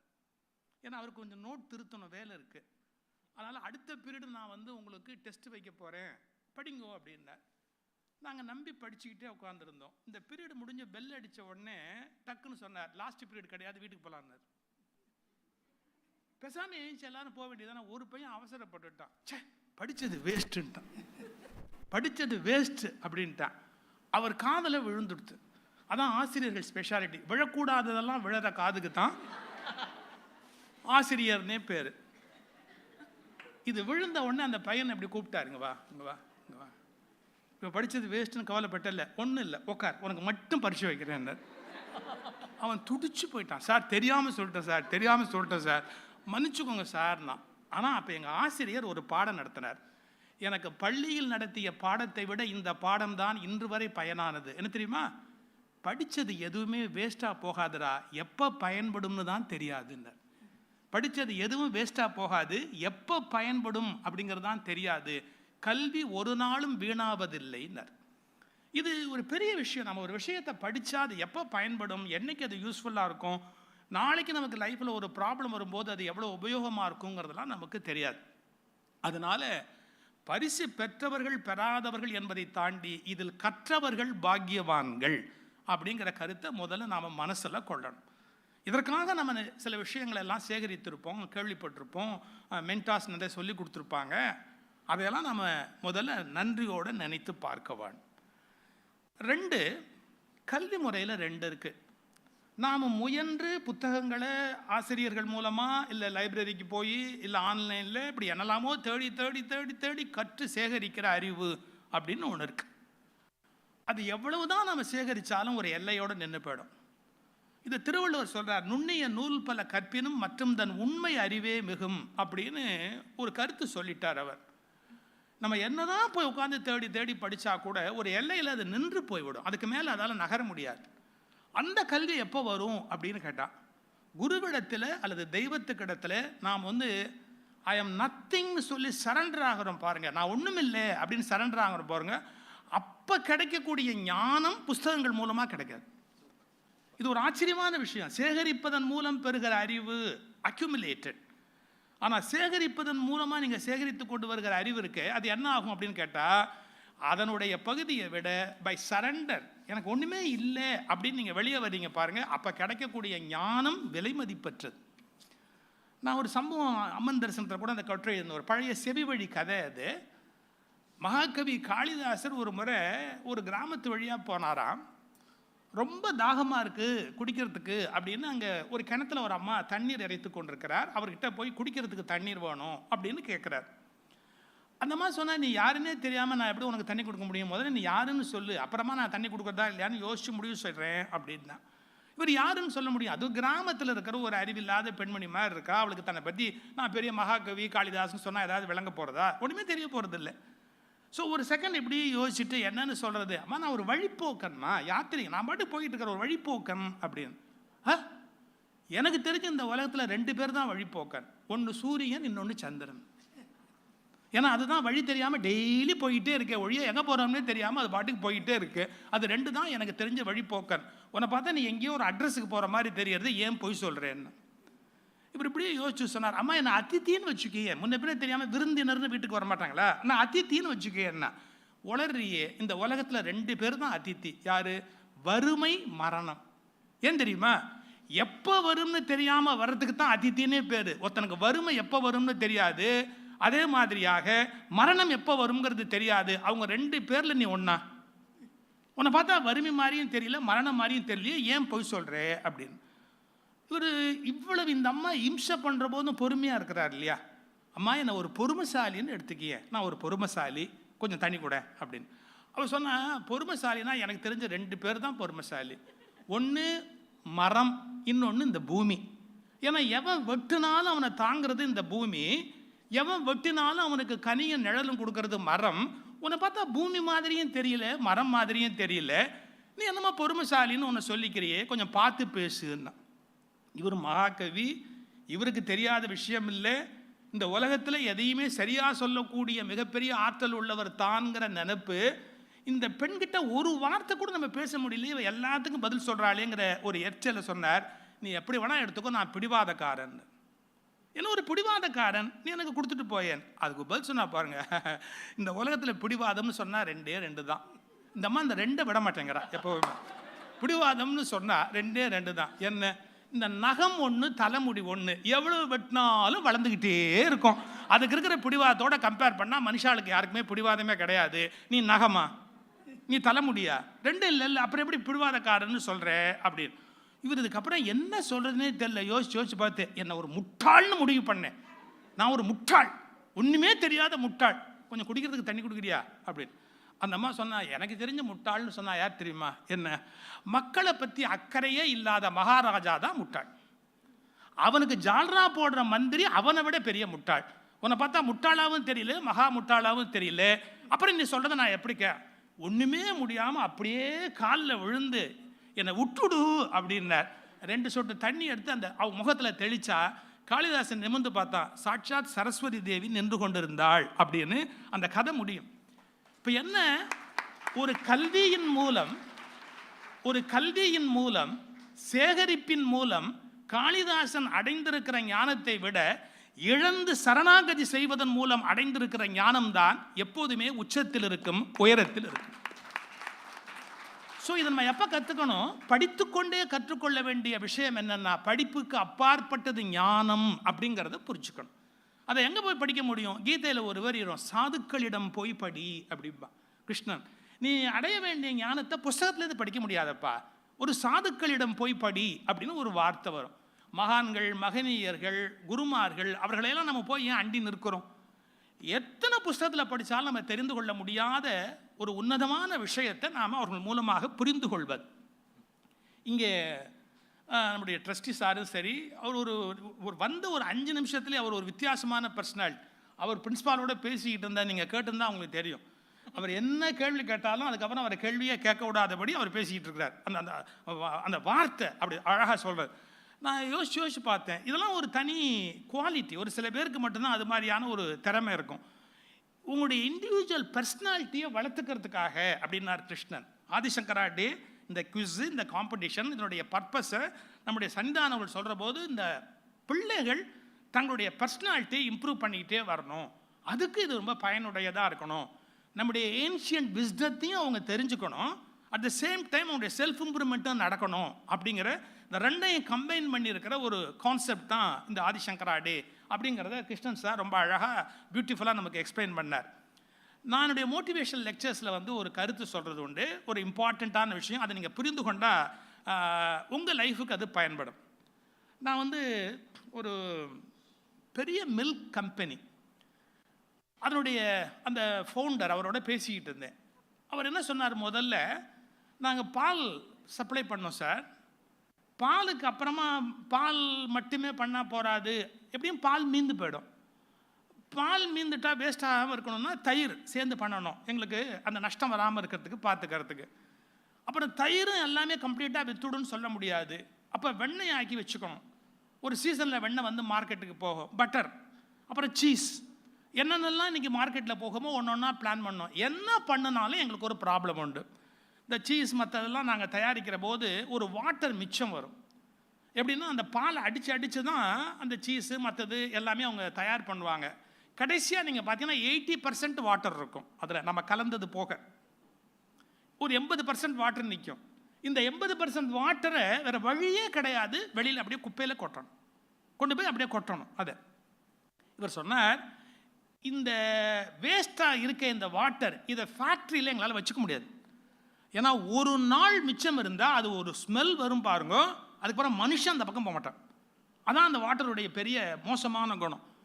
இப்போ என்ன பண்ணுவாங்க, அந்த பால்லேருந்து இந்த சீஸெல்லாம் எடுத்ததுக்கு அப்புறமா இந்த வேஸ்ட்டாக போகிற வாட்டரை என்ன பண்ணுறதுன்னு தெரியாமல் அக்கம் பக்கம் இருக்கிற அக்ரிகல்ச்சரிஸ்டெல்லாம் கூப்பிட்டு தோட்டத்துக்கு எடுத்துன்னு போயிடு, இதை எடுத்துகிட்டு போயிட்டால் செடிக்கு ஊற்றினா பயங்கரமான உரம், மரங்களுக்கெல்லாம் நல்லது, தாவரத்துக்கு நல்லது, நீ எடுத்துன்னு போ, காசு கொடுக்குறேன் எடுத்துன்னு போ, ஏன்னா இது இருந்தால் ஊழ நாத்தம் ஆகும். இப்படி நாங்கள் கஷ்டப்பட்டுக்கிட்டு இருந்தோம். அப்போ தான் ஒரு செய்தி படித்தேன், இதுக்கு வந்து வேவ் வாட்டர் அப்படின்னு அதை சொல்கிறான். இதை எப்படி யூஸ் பண்ணுறாப்புல பண்ணால் என்ன பண்ணலான்னா ஒரு ப்ரோட்டீன் பவுடர் தயாரிக்கலாம் அப்படின்னு ஒரு வெளிநாட்டில் ஒருத்தன் கண்டுபிடிச்சான். இந்த வாட்டரை இப்போ அவங்க அந்த ப்ரோட்டீன் பவுடராக கன்வெர்ட் பண்ணுறாங்க. யூ ஒன்ட் பிலீவ், பாலில் கிடைச்சதை விட, தயிரில் கிடைச்சதை விட, சீஸில் கிடைச்சதை விட, இன்னும் என்னென்னில் கிடைச்சதை விட மேக்சிமம் ப்ராஃபிட் இப்போ எதில் கிடைக்கிறது அப்படின்னா, இந்த கம்பெனியை நடத்துறது, லாபம் எல்லாத்துலேயும் கிடைக்கிறதெல்லாம் ஒரு பக்கம் வச்சா, இந்த வேஸ்ட்டுன்னு ஒதுக்கின வாட்டர்லேருந்து வர்ற பணம் இன்னைக்கு அதுக்கு சமம். இப்போ நீங்கள் யோசிச்சு பாருங்க, இது வேஸ்ட்டுன்னு வெளியே கொட்டுற வாட்டரை ப்ராப்பராக அதுக்கு ஒரு சயின்ஸில் ஒன்று கண்டுபிடிக்க வேண்டியதை கண்டுபிடிச்ச உடனே இட் இஸ் மோர் ப்ராஃபிட்டபிள். இதைத்தான் நீங்கள் படைப்பினுடைய ரகசியமாக புரிஞ்சுக்கணும். இந்த உலகத்தில் பயனற்றது என்று எதுவும் கிடையாது, அதை எப்படி பயன்படுத்த வேண்டும் என்பதுதான் நமக்கு தெரியாது. பயனற்றது என்று எதுவும் கிடையாது, எப்படி பயன்படுத்துவது என்பது நமக்கும் தெரியாது. இதை வச்சுட்டு நான் யங்ஸ்டர்ஸுக்கு ஒரு உதாரணம் சொல்கிறேன். என்ன தம்பி, உனக்குள்ளும் ஒரு பார்க்கடல் இருக்கிறது, அதை சரியாக கடைந்து பார். ஒருவேளை அதிலிருந்து 7-8 மகாலட்சுமிகள் கூட புறப்பட்டு வருவார்கள். அவர்கள் உனக்கு மாலையிடுவார்கள், உன்னை மகாவிஷ்ணுவாகவே மாற்றி விடுவார்கள். ஆனால் இதை வெறும் பார்க்கடலை நீ குப்பையில் கொட்டி கொண்டிருந்தால் எந்த விதமான பயனும் இல்லாமல் உலகத்தை விட்டு போக வேண்டியதுதான். அந்த பார்க்கடலை நீ கடைந்து பார்க்க வேண்டும். நமக்குள்ள என்னென்ன டேலண்ட்ஸ் இருக்குது, இன்னும் நம்ம எப்படி பயன்படலாம், என்ன மாதிரி நம்முடைய லீடர்ஷிப் குவாலிட்டியை வளர்த்துக்கலாம், நாம் நம்முடைய முன்னோர்கள் சொன்னது என்ன. சார், ஒரு சேலஞ்சு வரும்போது தான் ஒரு லீடர் கிரியேட் ஆகிறார். இந்தியா எப்படி இருந்தது ஒரு காலகட்டத்தில், அந்த மாதிரி ஒரு கலாச்சார குழப்பம் இருந்த காலகட்டத்தில் தான் ஆதிசங்கரர் புறப்படுகிறார். அவர் எப்படி மாற்றுகிறார், எல்லா பகுதியில் இருக்கிற மக்களும் கன்வின்ஸ் ஆகக்கூடிய வகையில் இந்தியா முழுக்க இருக்கிற வெவ்வேறு விதமான வழிபாடு உடைய மக்கள், கலாச்சாரம் உடைய மக்கள், மொழி பேசுகிற மக்கள், பழக்க வழக்கங்களுடைய மக்கள், இஷ்ட தெய்வங்கள் வேறு வேறாக இருக்கக்கூடிய மக்கள் என்று இந்தியா முழுவதும் சிதறி கிடக்கக்கூடிய எல்லாரையும் ஒருமுகப்படுத்துவதற்கு அருமையான அத்வைத தத்துவத்தை முன்வைத்து எல்லாரையும் ஒன்றா இணைச்சு இந்த ஃபிலாசபியை முன்வைத்து அத்தனை பேருடைய மனங்களையும் வென்று எல்லா பகுதியிலையும் அந்த பீடங்களை நிறுவி ஒரு ஒரு ஒரு இக்கட்டான காலகட்டத்தில் ஒரு மிகச்சிறந்த தலைவன் எப்படி இருக்க முடியும் என்பதற்கு அடையாளமாக ஆதிசங்கரர் அந்த உண்மையான வெற்றியை பெற்று காட்டுகிறார். இதை நீங்கள் கூர்ந்து கவனிக்கணும். ஒரு குழப்பமான சமூகத்தில் ஒரு தெளிவான தலைவன் தேவைப்படுகிறான். ஒரு குழப்பமான சமூகத்தில் ஒரு தெளிவான தலைவன் தேவைப்படுகிறார். இப்போ குழப்பமாக இருக்குது சார், இந்த சொசைட்டியில் நான் என்னத்தை சொல்ல முடியும் அப்படின்னு நம்ம ஒதுங்கிறதா இருந்தால் தலைவனே உருவாக முடியாது. உங்களுக்கு இந்த மேனேஜ்மெண்ட் கிளாஸஸில் ஒரு சின்ன விஷயம் சொல்லுவாங்க, எது ப்ராப்ளமோ அதான் ஆப்பர்ச்சுனிட்டிம்பாங்க. எப்படி, எது ப்ராப்ளமோ அதுதான் ஆப்பர்ச்சுனிட்டி. அதுக்கு ஒரு எக்ஸாம்பிள் கூட சொல்லுவாங்க. எப்படின்னா, ஒரு தீவுக்கு ஒருத்தன் போகிறான், அங்கே போய் ஒரு விற்பனை பண்ணணும் அப்படின்னா அவன் என்ன ஷூ தயாரிக்கிற, செருப்பு தயாரிக்கிற ஒரு கம்பெனி ஒரு தீவில் போய் இறங்குறான். அங்கே எல்லாம் காட்டு மிராண்டி, காலில் ஒன்றுமே போட்டுக்கல. எல்லாம் சுற்றிக்கிட்டு இருக்கிறான். உடனே அவன் கம்பெனிக்கு தந்தி கொடுத்தான், இங்கே ஒன்றும் பிரயோஜனம் இல்லை, இந்த தீவில் வச்சு ஒரு 10 பைசாவுக்கு விற்க முடியாது, ஏன்னா எல்லாருமே காலில் செருப்பு இல்லாமல் தான் அலையிறான், நம்ம ஒன்றுமே பண்ண முடியாதுன்னா. இன்னொருத்த இறங்கினான், பிரமாதமான ஆப்பர்ச்சுனிட்டி, ஏன்னா எவன்ட்டையுமே செருப்பு இல்லை, நம்ம செருப்புங்கிறத இங்கே இன்ட்ரடியூஸ் பண்ணோம்னா பயங்கரமாக மார்க்கெட்டிங் பண்ணலாம், உடனே 2 டன் செருப்பு அனுப்பி வைனா. இப்போ ரெண்டும் உண்மை தானே. இந்த தீவில் எவனுமே செருப்பு போடலை, அதனால் இங்கே செருப்பே விற்க முடியாதுன்னு முடிவுக்கு வரான் பாருங்க, அவன் நம்பிக்கையற்றவன். இந்த தீவில் செருப்புனால என்னன்னு தெரியாது, நம்ம கொண்டு வந்துட்டோம்னா இங்கே பிரமாதமாக மார்க்கெட் பண்ணலான்னு கண்டுபிடிக்கிறானே, அவன் தான் சக்ஸஸ்ஃபுல் பிஸ்னஸ்மேன். ஸோ லைஃப்பில் நம்ம எப்படி இருக்கணும் அப்படின்னு கேட்டால், ஒவ்வொரு ப்ராப்ளம்னு நினைக்காம எவ்ரி ப்ராப்ளம் இஸ் அன் ஆப்பர்ச்சுனிட்டின்னு கண்டுபிடிக்கிறவன் தான் லைஃப்பில் சக்ஸஸ்ஃபுல்லாக இருக்க முடியும். இந்த உணர்வு, ப்ராப்ளத்தை கண்டு ஓடக்கூடாது, ஒதுங்கக்கூடாது, இந்த ப்ராப்ளத்தை ஜெயிச்சு எப்படி மேலே வர்றது அப்படிங்கிற மைண்ட் செட்டு உண்டு பண்ணணும். இந்தியா முழுவதும் ஒரு கலாச்சார குழப்பம் இருந்த காலத்தில், சிக்கல் உள்ள காலத்தில் தான் சரியான தலைவன் தேவைப்படுகிறான் என்று புறப்பட்டு இந்தியாவின் மனங்களை வென்றவர் ஆதிசங்கரன். நீங்கள் அந்த கோணத்தில் அவருடைய வாழ்க்கையை கூர்ந்து பார்க்க வேண்டிய ஒரு பொறுப்பு நமக்கு இருக்கிறது. இன்னொரு கோணத்தில் சொல்கிறேன், நீங்கள் ஏதோ ஒன்று நம்ம அச்சீவ் பண்ணிட்டோம், அதோட லைஃப் முடிஞ்சு போச்சு அப்படின்னு நினச்சோம்னா நம்முடைய குரோத் நின்று போயிடும், நிச்சயமாக நின்று போயிடும். ஒரு சின்ன இன்சிடென்ட் நான் ஒன்று படித்தேன். ஜப்பானில் ஒரு டைப் ஆஃப் ஃபிஷ், ஒரு மீன் ஒன்று இருக்கான். அதனுடைய நேச்சர் என்னன்னு கேட்டிங்கன்னா, இதை பாருங்களேன், ஒரு சின்ன கண்ணாடி தொட்டிக்குள்ளே போட்டு அந்த மீனை சில பேர் வளர்த்தா அது அந்த கண்ணாடி தொட்டிக்குள்ளே அடங்குற அளவுக்கு தான் வளரும். அதையே கொண்டு போய் கொஞ்சம் பெரிய தொட்டியில் போட்டு அந்த மீனை வளர்த்தா அதனுடைய சைஸ் கொஞ்சம் பெருசாகி அந்த தொட்டிக்குள்ளே நீந்துற மாதிரி வளருது. அதையே கொண்டு போய் ஒரு குளத்தில் போட்டாச்சுன்னு சொன்னால் கொஞ்சம் பெரிய மீனாக அது வளருது. அப்புறம் அதை கொண்டு போய் பெரிய ஏரியில் எங்கேயாவது விட்டுட்டா ரொம்ப பெரிய மீனாக அது வளருது. ஆனால் அதுவே கண்ணாடி தொட்டிக்குள்ளே இருக்கிற வரைக்கும் சின்ன மீனாகவே இருந்துக்குது. இது என்ன ஆச்சரியம்? இப்போ ஒரு மீன் சொன்னால் அதுக்குன்னு ஒரு குரோத் இருக்குல்ல, அது 5 அடி வரணும், 3 அடி வரணும், 4 அடி வரணும். இல்லை, கண்ணாடி தொட்டிக்குள்ளே இருக்கிற போது அதனுடைய வளர்ச்சி நிர்ணயிக்கப்படுகிறது. சிமெண்ட் தொட்டிக்குள்ளே போகும்போது அதுக்கேற்ற மாதிரி, ஏரியில் போகும்போது அதுக்கேற்ற மாதிரி. இந்த ஒரு சம்பவத்தை நம்ம எப்படி மனசில் வாங்கணும்னா, நாம் வளருவதற்கு இந்த பிரபஞ்சம் நிறைய வாய்ப்புகள் கொடுத்திருக்கிறது. நாம் அந்த ஒரு குறிப்பிட்ட மீனை போல நமக்கு சுற்றி இருக்கிற எல்லைக்கு ஏற்பவே நம்முடைய விஸ்தீரணம் அமைந்து கொண்டு இருக்கிறது. நாம் திட்டமிட்டால் மிகப்பெரிய இடங்களுக்கு போகிற போது நம்முடைய அகல நீளத்தையும் நம்முடைய வாழ்வையும் பெருக்க முடியும். இதை நுட்பமாக கவனிக்கணும். எப்படி அது வெளியில் இருக்கிற புறச்சூழலுக்கு ஏற்ற மாதிரி தன்னை சுருக்கிக்குதோ அப்படி பல பேர் சுருங்கி போய்டுறாங்க. சில வீட்டிலே சொல்லுவாங்க, நீ உருப்பட மாட்டேன்பாங்க, நீ எங்கே முன்னுக்கு வருவே அப்படிம்பாங்க, உனக்கு இவ்வளோதான் தெரியும் அப்படிம்பாங்க, ஒன்றால் இதுக்கு மேலே முடியவே முடியாது அப்படிம்பாங்க. இது கண்ணாடி தொட்டிக்குள்ள மீன் மாதிரி ஆகிடும். நீ ட்ரை பண்ணி பாரு, முடிஞ்சா பார்க்கறது. நம்ம குடும்பத்தில் எவ்வளோ பேர் ட்ரை பண்ணாங்க, நீ ஒரு வேளை வந்தாலும் வரலாம். இது சிமெண்ட் தொட்டி மாதிரி. ஏன் லைஃப் சேலஞ்சு தானே, நீ இறங்கு, இந்த காரியத்தை முடிச்சு பாரு அப்படின்னு ஊக்கம் கொடுக்கக்கூடிய சில பேரண்ட்ஸு, சில டீச்சர்ஸ் நமக்கு லைஃப்பில் வருவாங்க. அவங்க யாருன்னா ஏரி குளம் மாதிரி. ஸோ வாழ்க்கையில் நமக்கு அமைந்திருக்கிற சூழல் இருக்கு இல்லையா, எக்ஸ்போஷர் வெளியில் கிடைக்கிது பாருங்கள், நமக்கு கிடைக்கப்பட்ட அந்த சமூக அமைப்பு இருக்குது பாருங்கள், அது நம்மளை மிகவும் உயர்த்துவதற்கான வாய்ப்பு. இந்த காலகட்டத்தில் உங்களுக்கெல்லாம் கிடைச்சிருக்கிற மாதிரியான ஒரு வாய்ப்பு நாங்கள் படித்த காலத்தில் கிடையாது. நான் கூட நம்முடைய பவன்ஸ் பிரின்ஸ்பால்கிட்ட சொன்னேன், இந்த ஹாலை பார்த்தாலே சார் ரொம்ப அழகாக இருக்குது, இதில் பேச ஆரம்பித்தா யாருமே பேச்சை நிறுத்த மாட்டா சார் அப்படின்னு. ஏன்னா இந்த ஹாலோடைய அந்த அழகே இவ்வளோ அழகான ஹாலெல்லாம் நாங்கள் படித்த காலத்தில் எங்களுக்கெல்லாம் பேச்சு கீச்செல்லாம் ஒன்றுமே கிடையாது. ஒரு மரத்தடியில் 4 காக்காய்க்கு கீழே உட்காந்து வைப்பாங்க. எங்களுக்கு கவலையே அந்த காக்கா எப்போ எச்சம் போடுமோ அப்படிங்கிறது தான் மிகப்பெரிய கவலையாக இருக்குமே ஒழிய, அப்புறம் இவர் எப்போ முடிப்பார் அப்படிங்கிற ஒரு கவலை தான் இருக்கும். இந்த மாதிரி ஒரு அட்மாஸ்பியர் எங்களுக்கு கிடையாது, இந்த மாதிரி எக்ஸ்போஷர் கிடையாது, இந்த மாதிரி ஆன்லைன் கிடையாது, லேப்டாப் கிடையாது. எவ்வளவு உங்களுக்கு சொசைட்டி இப்போ ப்ரொவைட் பண்ணியிருக்கு உங்களுடைய வளர்ச்சிக்கு, அதை மேக்ஸிமம் நீங்கள் யூஸ் பண்ணணும். இந்த எப்படி பயன்படுத்துகிறீங்களோ அதை பொறுத்து உங்களுக்கு அந்த க்ரோத் கிடைக்கும். நான் ஏன் நேச்சர்லேருந்து சொல்கிறேன்னா, you can learn many things from nature. இன்னொரு செய்தி படித்தேன், லாப்ஸ்டர்ஸ் சொல்கிறோம் இல்லையா, அது இன்னொரு டைப் ஆஃப் ஒரு ஃபிஷ், ஒரு அமைப்பு. அதுக்கு மேலே ஒரு கூடு மாதிரி வருமா, அதுக்குள்ளே அது லாக் ஆகிடும், அதுக்கு மேலே வளர முடியாது, அது ரொம்ப ஸ்ட்ராங், அதுக்குள்ளே அதுக்கு மூச்சு திணறும், அதுக்கு மேலே அதுக்குடைய க்ரோத் முடியவே முடியாது. அது என்ன பண்ணுது, போய் கடலுக்குள்ளே இருக்கிற ராக்கில் ஒரு தட்டி தனக்கு வாய்த்த கூட்டை உடைச்சிடும். ஏன் உடைக்குது அப்படின்னா, அப்போ தான் அதால் வளர முடியும் க்ரோத். அது வளர்ந்த உடனே மறுபடியும் ஒரு கூடு வந்துடும், டப்புன்னு இழுத்து மூடிடும். அது சும்மா இருக்காது, மறுபடியும் தான் வளரணும் அப்படின்னு நினச்சதுன்னா, இது கத்தாது, இந்த இடம் பத்தாது அப்படின்னா போய் மறுபடியும் போய் ராக்கில் மூட்டிடும். தன்னுடைய லைஃப் டயத்தில் மேக்சிமம் ஒரு 6 தடவை 7 தடவை தனக்கு கொடுக்கப்பட்ட கூட்டை உடைச்சு தான் தன்னுடைய வளர்ச்சியை அது நிர்ணயிக்கிறது அப்படிங்கிறான். நான் இது எதுக்கு தெரியுமா சொல்கிறேன்? சில சமயம் நமக்கு வாய்க்கிற சில கூடுகளுக்குள்ளே நம்ம சிக்கிடுவோம். இவ்வளோதான் போல் இருக்குது, இதுக்கு மேலே நம்மளால் படிக்க முடியாது போல் இருக்குது, இதுக்கு மேலே நம்மளால் ஒன்றும் பண்ண முடியாது போல் இருக்குது. சில பேருக்கு மேரேஜுங்கிறதே ஒரு பெரிய கூடு, இதுக்கப்புறம் என்னால் டெவலப்மெண்ட்டே லைஃப்பில் இருக்கவே இருக்காது அப்படிம்பாங்க. கிடையாது. ஆஃப்டர் மேரேஜ் தான் எல்லாம் படித்து மிகப்பெரிய பட்டங்கள் வாங்கினவங்க எவ்வளோ பேர் இருக்கிறாங்க. எத்தனையோ விதமான வரும் சொசைட்டியில், எத்தனையோ ரெஸ்ட்ரிக்ஷன்ஸ் வரத்தான் செய்யும். அதையெல்லாம் தாண்டி ஒவ்வொரு முறையும் அந்த கூட்டை உடச்சிக்கிட்டு புதுசாக ஒரு கூடு ஏற்படுத்திக்கிட்டு தன்னை மேற்கொண்டு வளர்த்து கொண்டு போனவர்கள் எவ்வளவோ பேர் இருக்கிறாங்க. ஸோ இதுக்கான அந்த ஃபயர் உள்ளுக்குள்ளே பாரதி சொல்வார் இல்லையா, அக்னி குஞ்சொன்று கண்டு அதனை அங்கோர் காட்டிடை பொந்திடை வைத்தேன் வெந்து தணிந்தது காடு அப்படின்னு. அந்த மாதிரியான ஃபயர் நமக்குள்ளே இருக்கணும். அப்படி இருந்தால் நாம் இந்த உலகத்தில் மிகப்பெரிய வெற்றியை பெற முடியும். நீங்கள் சில சமயத்தில் வெற்றி கிடைக்காம கூட போகலாம். வெற்றி கிடைச்சாலும் கிடைக்கலனாலும் நம்முடைய பர்சனாலிட்டி வீணாகக்கூடாது. இது ரொம்ப இம்பார்ட்டன்ட். தலாய் இல்லாமல் அவர்கிட்ட ஒரு இன்டர்வியூவில் ஒரு கேள்வி கேட்டான். அவர் சீனாலேருந்து வந்தவர். ஏன்னா அந்த அவருடைய ஆட்சியை ஒழிச்சிட்டு சீனா டேக் ஓவர் பண்ணிட்டாங்க.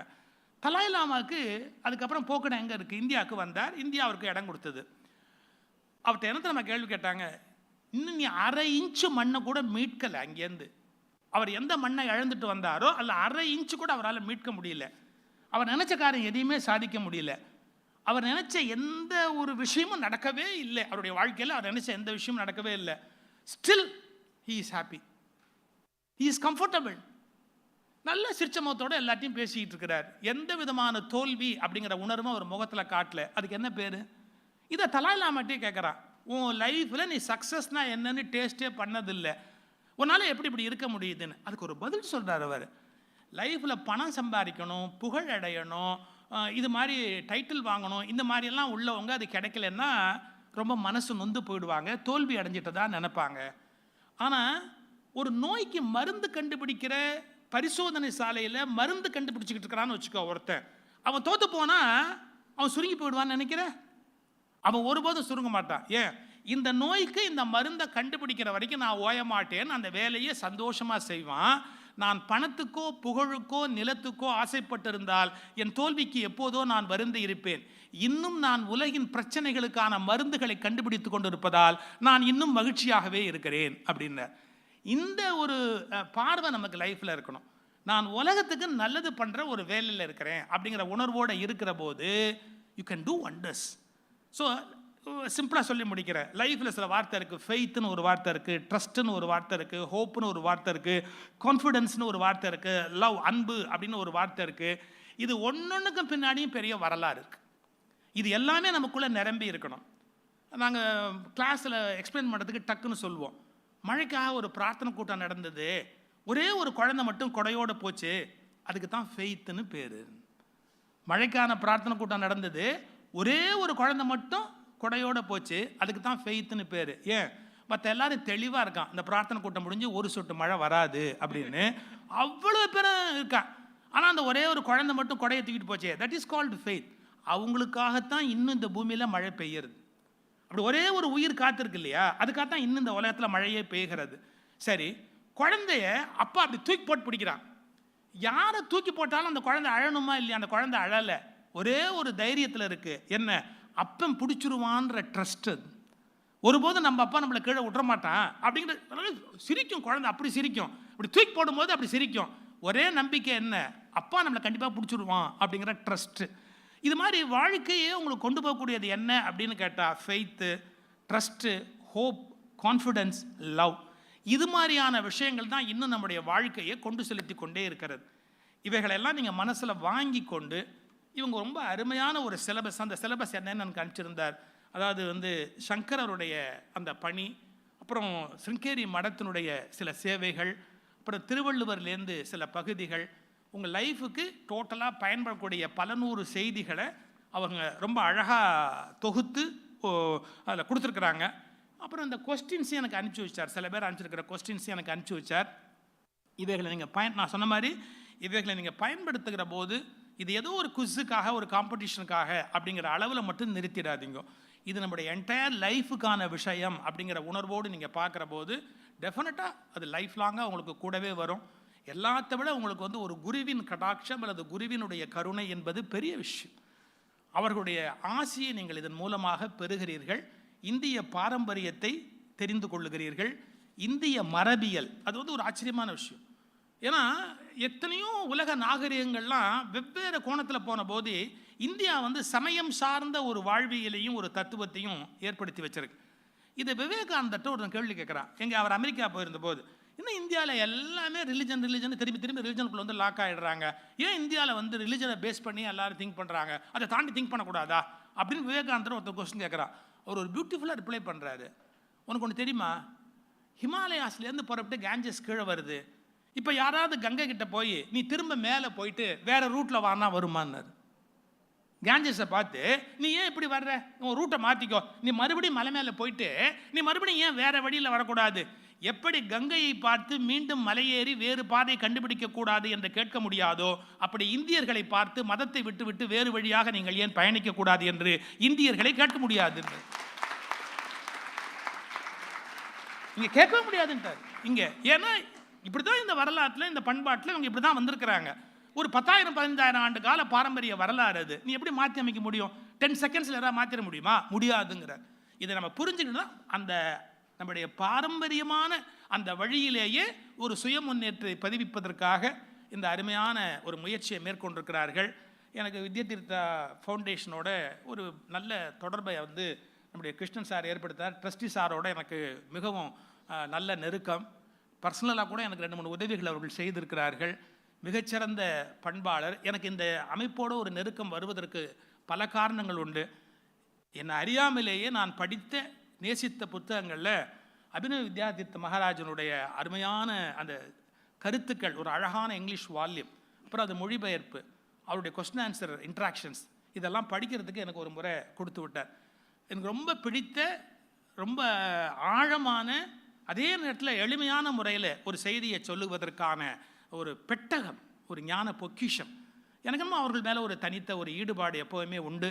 அதனால் இந்த ஆதிசங்கரா டேலையும் ஸ்ரீ அபினவ வித்யாதீர்த்த சுவாமிகளுடைய பெயரால் இயங்கி வருகிற இந்த ஃபவுண்டேஷன் ஏற்பாடு செய்திருக்கிற இந்த விழாவில் பங்கேற்கிற ஒரு வாய்ப்பு எனக்கு கிடைத்தமைக்காக என்னுடைய மனப்பூர்வமான நன்றியை தெரிவித்து, வெற்றி பெற்றவர்கள், மேலும் வெற்றி பெறப் போகிறவர்கள், வெற்றி என்பது என்ன என்று நிஜமாகவே கண்டுபிடிக்கிறவர்கள் அனைவருக்கும் என்னுடைய வாழ்த்து, நன்றி, பாராட்டு.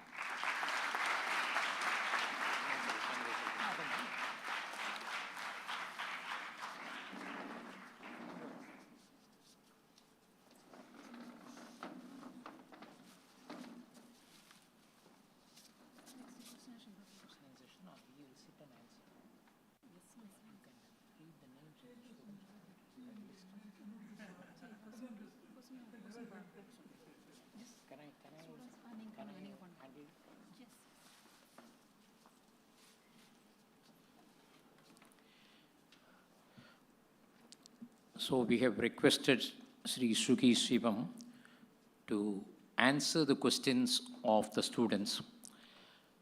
So students we have given the option to the students to send their questions, and I think all of you are ready.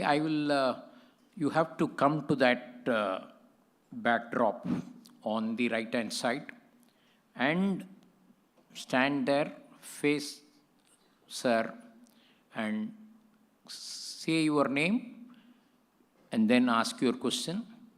And I would first ask students of SRDF Vivekananda Vidyalaya. The students who have already given their names, please come over. SRDF Vivekananda Vidyalaya. How many students? 2 students. SRDF Vivekananda Vidyalaya. அந்த மைக்கை உங்களுக்கு ப்ராப்பராக வச்சு கொடுங்க. One by one should stand in the beginning, you should stand behind. And next school you should also get ready is Hindu Senior Secondary School. Hindu Senior Secondary School, your students should stand behind the second student of SRDF Vivekananda Vidyalaya.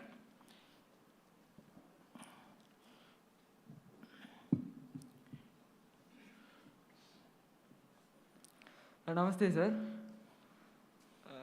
63 நாயன்மார்கள் இருக்கும்னு சொல்கிறோம். அதில் வந்து மாணிக்க வாசகர் அதுக்கப்புறம் அந்த சிவனடியார்கள்லாம் ஏன் அந்த பட்டியலில் இல்லை? 1 minute, Ma. You please tell your name first. S Chandramouli sir. 2 காரணம் சொல்வார்கள். மாணிக்கவாசகருடைய காலம் வந்து அந்த பிற்பட்டதாக நூற்றாண்டில் ஃபிக்ஸ் பண்ணி அதற்கு முன்பு சொல்லப்பட்டதை அடிப்படையாக வைத்து நாயன்மார்கள் பட்டியலில் வரலேன்னு ஒரு காரணம் சொல்வார்கள். இன்னொன்று, பெரிய புராணம்ங்கிற நூலில் தான் 63 நாயன்மார்களுடைய லிஸ்ட்டு போட்டாங்க.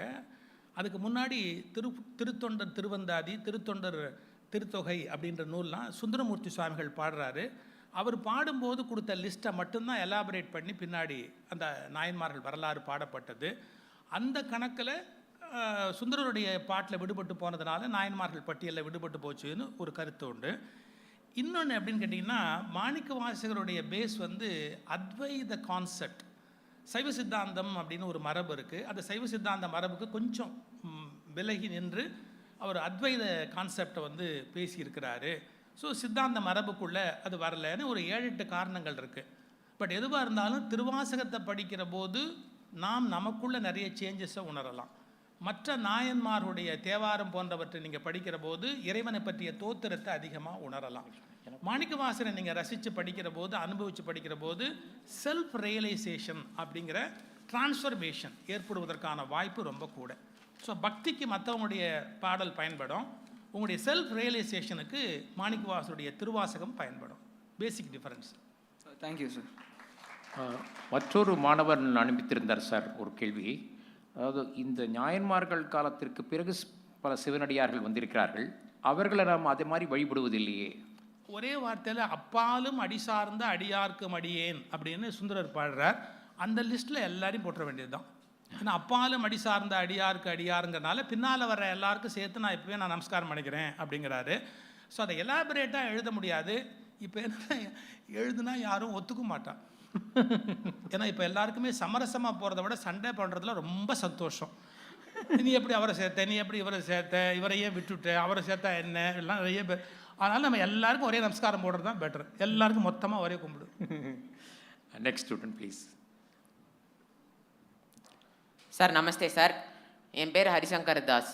எனக்கு ஒரு டவுட் சார், ஏன் வந்து நம்ம ஸ்ரீ ஆதிசங்கராச்சாரியாரை ஜகத்குருன்னு கூப்பிடுறோம்?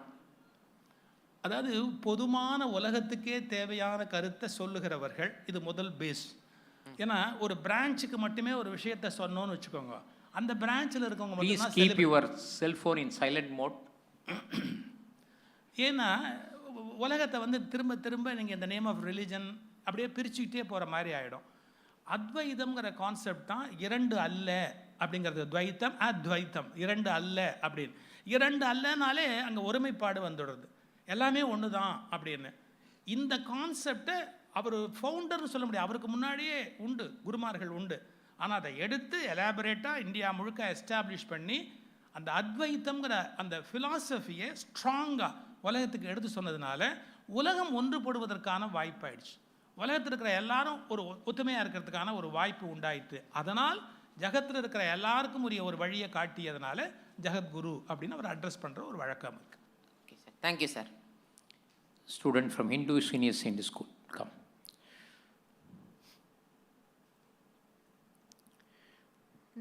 Take your mask.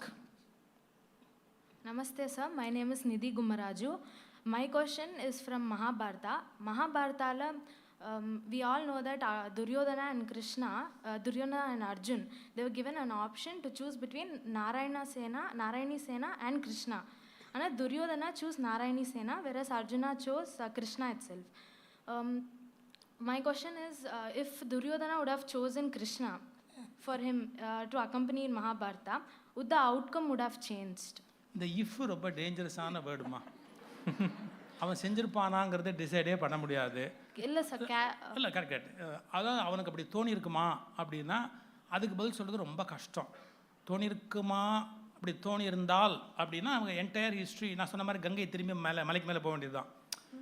பட் ஆனால் அந்த கொஸ்டினில் இருக்கிறது ஒரு ரிப்ளை நான் சொல்ல வேண்டிய அழகான ஒரு பதில் அதுக்குள்ளே காத்திருக்கு. என்ன தெரியுமா? Duryodhana will not choose.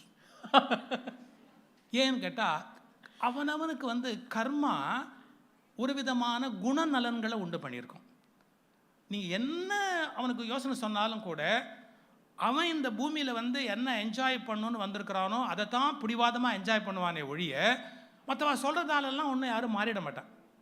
So Duryodhanan அப்படிங்கிற ஒரு மனுஷன், ஒரு படைப்பு, அவனுடைய கர்ம வினையின்படி இந்த யுத்தத்தில் அழியணும் அப்படின்னா அதை யாருமே காப்பாற்ற முடியாது. ஸோ அவன் அந்த நாராயண சேனா மட்டும்தான் விரும்புகிறான். அதாவது படையினால் ஜெயிச்சுடலாங்கிற அபிப்பிராயத்தில் இருக்கிறான். படையினால் ஜெயிக்கிறத விட பகவானுடைய கருணையினால் ஜெயிக்கலாம்ங்கிற தத்துவமே அவனுக்கு புரியாது. அதை புரிஞ்சு கொள்ளக்கூடிய நீங்கள் அவனால் எப்படி புரிஞ்சுக்க முடியும்னா அதுக்கான மெச்சூரிட்டி அவனுக்குள்ளே வந்திருக்கணும். சின்ன வயசுலேருந்து அது வந்திருக்கணும். இல்லை நம்ம இந்தியன் கான்செப்ட் படி பல பெர்த்தில் வந்திருக்கணும். கொஞ்சம் கொஞ்சமாக ஏன்னா இது ஜென்மமான யாத்திரை அப்படிம்போம். அதில் கொஞ்சம் கொஞ்சமாக தான் அதை நோக்கி அவன் அந்த ட்ராவலை பண்ணியிருக்கணும். பட் அவனுடைய ஜென்மாவில் அந்த ட்ராவல் அவன் பண்ணலை.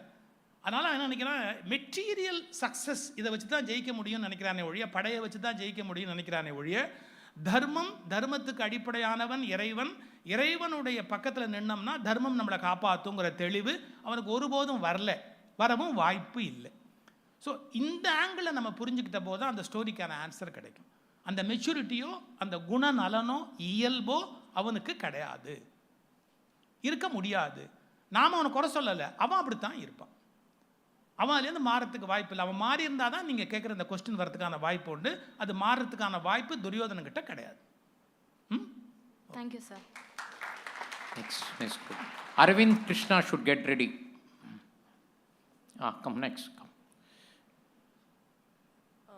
சார், என் பேர் அஸ்வினி. ஸோ என்னோட டவுட் என்னதுன்னா, இந்த மாடர்ன் எரால how can we realise God? அப்போ பழைய காலத்தில் எல்லாரும் உடனே தானே புரிஞ்சுனுட்டா இப்போ தான் கஷ்டன்றீங்களா? இல்லை சார், ஒன்லி இந்த மாடர்ன் எரா ப்ராப்ளம் வந்து இந்த மாடர்ன் ஏஜ் தானா? அதாவது நான் முதலே சொன்னேன் பார்த்தீங்களா, மாணிக்க வாசகர் திருவாசகத்தை சொல்கிறார், தெய்வம் என்றோர் சித்தம் உண்டாகின்னு ஒரு வேர்டு யூஸ் பண்ணுவார். கடவுள்னு ஒன்று உண்டு அப்படிங்கிறத கண்டுபிடிக்கிறது ஈஸி இல்லை. அதுக்கு ஒரு பெரிய ட்ராவல் வேண்டியிருக்கு. நாம் வந்து எத்தனை ஜென்மம் எடுத்திருப்போம், புழுவாக பிறந்திருப்போம், பாம்பாக பிறந்திருப்போம், பல்லியாக பிறந்திருப்போம், எத்தனையோ விதமாக. அதுக்கு எல்லாத்துக்கும் தெரிஞ்சுடுமா இறைவன் எல்லாத்துக்கும் மூலமாக ஒருத்தர் இருக்கிறான் அப்படின்னு? இப்போ நான் சொல்கிறேன், விரும்பினாலும் விரும்பாட்டாலும் ஒரு சிங்கத்தால் வெஜிடேரியனாக மாற முடியுமா? இல்லை. பை கன்விக்ஷன் என்னையிலேருந்து நான் வந்து வெஜிடேரியனாக மாறுவேன்னு ஒரு டெசிஷன் சிங்கத்தால் எடுக்க முடியுமா? முடியவே முடியாது. அதுக்கு என்ன கொடுக்கப்பட்டதோ சரீரம், அதுக்கு ஏற்ற மாதிரியான இயல்பில் போய் அந்த காரியத்தை பண்ணும். இதே மாதிரி நம்ம ட்ராவல் பண்ணி மேலே வர தான் ஆஹா இதுக்கெல்லாம் மூலமான ஒரு சக்தி இருக்குது, நாம் அதை பிடிச்சோம்னா தான் இந்த வலையிலேருந்து வெளியே வர முடியும். இல்லாட்டி திரும்ப ரீபர்த் அக்கறாகிட்டே இருக்கும் நமக்கு. 7 கடல் மணலை அளவிடின் அதிகம் எனதிடர் பிறவி அவதாரம். 7 கடல் மணலை கூட அழுந்தரலாம், ஆனால் என்னுடைய பிறவி எவ்வளோன்னு கண்டுபிடிக்க முடியாது. இந்த ரியலைசேஷன் வரணும் அப்படின்னு சொன்னால், அந்த ரியலைசேஷன் வந்தால் தான் கடவுள்னா என்னன்னு நம்ம ரியலைஸ் பண்ணவே முடியும். இதை ஏற்படுத்துறதுக்கு ஒரு ஒரு ஒரு மைய பொருள் இருக்குது அப்படிங்கிற ரியலைசேஷன் வரத்துக்கு வாய்ப்பு இருக்குது. ஸோ மாடர்ன் எரா இல்லை ஓல்டன், அதை எதுவாக இருந்தாலுமே அந்த ரியலைசேஷன் வரது அவ்வளோ ஈஸி இல்லை. அது என்றைக்கு வரும் அப்படின்னா சொல்ல முடியாது. சில பேருக்கு ரொம்ப ஏர்லியராக வந்துடும், சில பேருக்கு ரொம்ப லேட்டாக வரும். நம்ம ஏர்லியர்னு சொல்கிறதா கூட பை பர்த் வந்து சீனியராக இருக்கலாம். புரியுறதா? புரியுது சார். அவன் வந்து அவங்க ஒரு 1000 பிறவி எடுத்து மேலே வந்துட்டாங்க, நமக்கு இது 4வது பிறவியாக இருக்கலாம். புரியுதா? அவங்க 1000 பிறவி வரும்போது மெச்சூரிட்டி எப்படி இருக்கும்? அவங்களுடைய மெச்சூரிட்டியில் அவங்க 3 வயசுலேயே ஞானம் அடையலாம். நாம் 4வது பிறவியாக இருந்தால் நம்ம உடனே சீனியாரிட்டி நமக்கு இல்லை, டக்க நம்மளால் அந்த ரியலைசேஷனுக்கு போக முடியாது. ஸோ கொஞ்சம் இன்னர் ஜேர்னி தொடங்கினா மட்டும்தான் கடவுளுங்கிறத ஒத்துக்க முடியும். எல்லாமே வெளியிலேயே மைண்டு போயிட்டே இருக்குது, அது போய் வெளிப்பக்கமாகவே பறந்து வெளியே போகிறதுனா அவங்களால அந்த ரியலைசேஷனுக்கு வாய்ப்பே கிடையாது. ஸோ இந்த இன்னர் ஜேர்னி ஸ்டார்ட் ஆகிட்டா மட்டும்தான் ஒருத்தனால கடவுளை வந்து உணர முடியும். மற்றெல்லாம் சொல்லி கொடுப்பார்கள் நமக்கு பெரியவங்க, இந்த கடவுள் இப்படி கும்பிடு அப்படின்னு. நமக்குள்ளே கொஸ்டின் இருந்துக்கிட்டே இருக்கும். ஒன்ஸ் நம்ம 2 கண்ணையும் மூடிட்டு அப்படியே உள்ளே ட்ராவல் பண்ணி நான் யாருன்னு கேட்க ஆரம்பித்து உள்ளே போயாச்சுன்னா அவங்க ரியலைஸ் பண்ண கடவுளை அவங்க ஒருபோதும் மாற மாட்டாங்க, வெளியில் வர மாட்டாங்க, அவங்க எத்திஸ்டாக மாறத்துக்கு வாய்ப்பே கிடையாது இல்லையா? ஸோ இந்த இன்னர் ரியலைசேஷனுங்கிறது நிறைய பெரிய ட்ராவலுக்கு அப்புறம் தான் கிடைக்கும். So that is the reason. Thank you sir. Students from Modern Senior Secondary School, please come. One by one. Quick. First girls, then boys.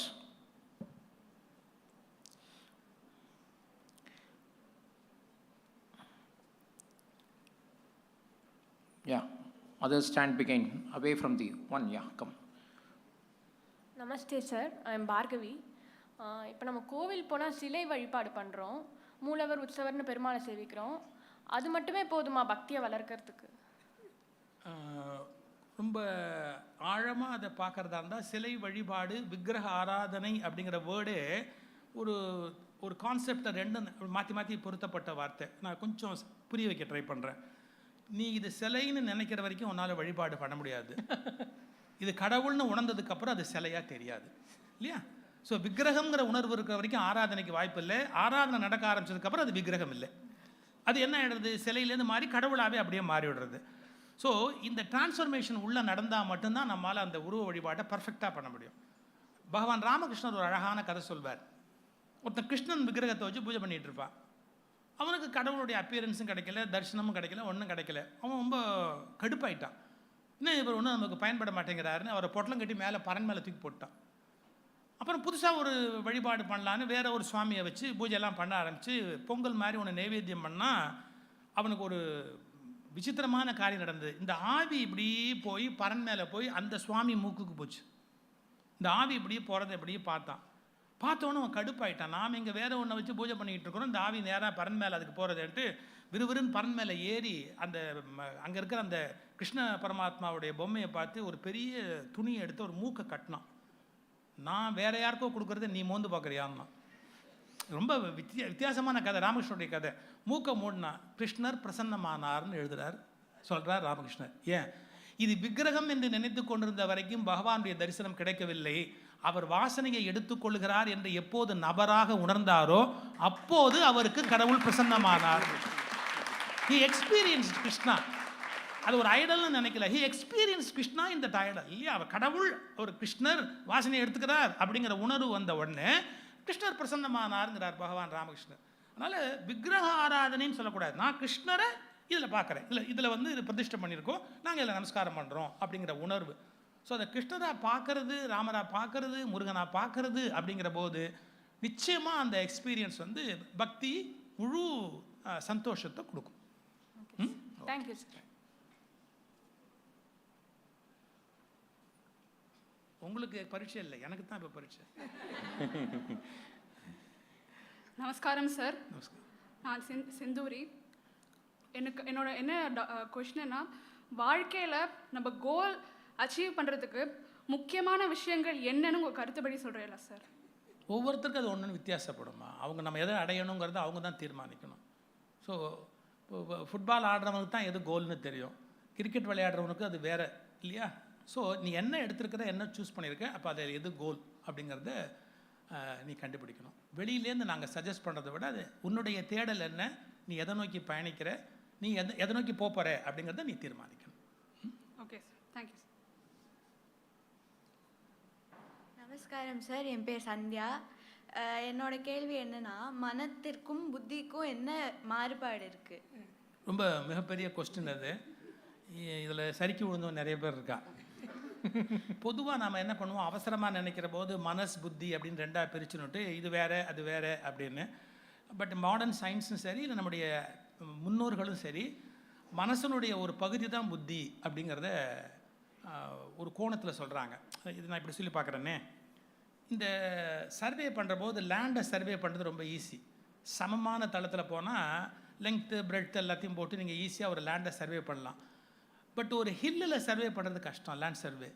ஏன்னா இப்படி செங்குத்தாக போகும், திரும்பி அப்படி இறங்கும். அதில் சர்வே பண்ணுறது கொஞ்சம் கஷ்டம். இன்னும் அதை விட நீ இன்னும் மேலே போனேன் அப்படின்னா, ஸ்பேஸில் போய் ஒரு ஸ்பேஸில் டிசைன் வர அப்படின்னு சொன்னால் சர்வே பண்ணுறது ரொம்ப கஷ்டம், ஏன்னா ஆப்ஸ்ட்ராக்ட் அது. அதே மாதிரி மைண்ட் அப்படிங்கிறத நமக்குள்ளே இருக்கிற ஒரு ஆச்சரியமான சக்தி அது. அதை எடுத்து வச்சு அது இந்த லெவலில் மைண்டாக ஒர்க் பண்ணுறது, இந்த லெவலில் இன்டெலெக்டாக ஒர்க் பண்ணுறது, இங்கே மனசாக இருக்குது, அங்கே புத்தியாக இருக்குது. இன்னும் சாஸ்திரத்தில் சித்தம்னு ஒரு ஸ்டேஜ் இருக்குது, அது இன்னும் அட்வான்ஸ்டு ஸ்டேஜ். அந்த இந்த ட்ராவலை வந்து நம்ம மெஷர் பண்ணி பார்க்குறது ரொம்ப கஷ்டம்.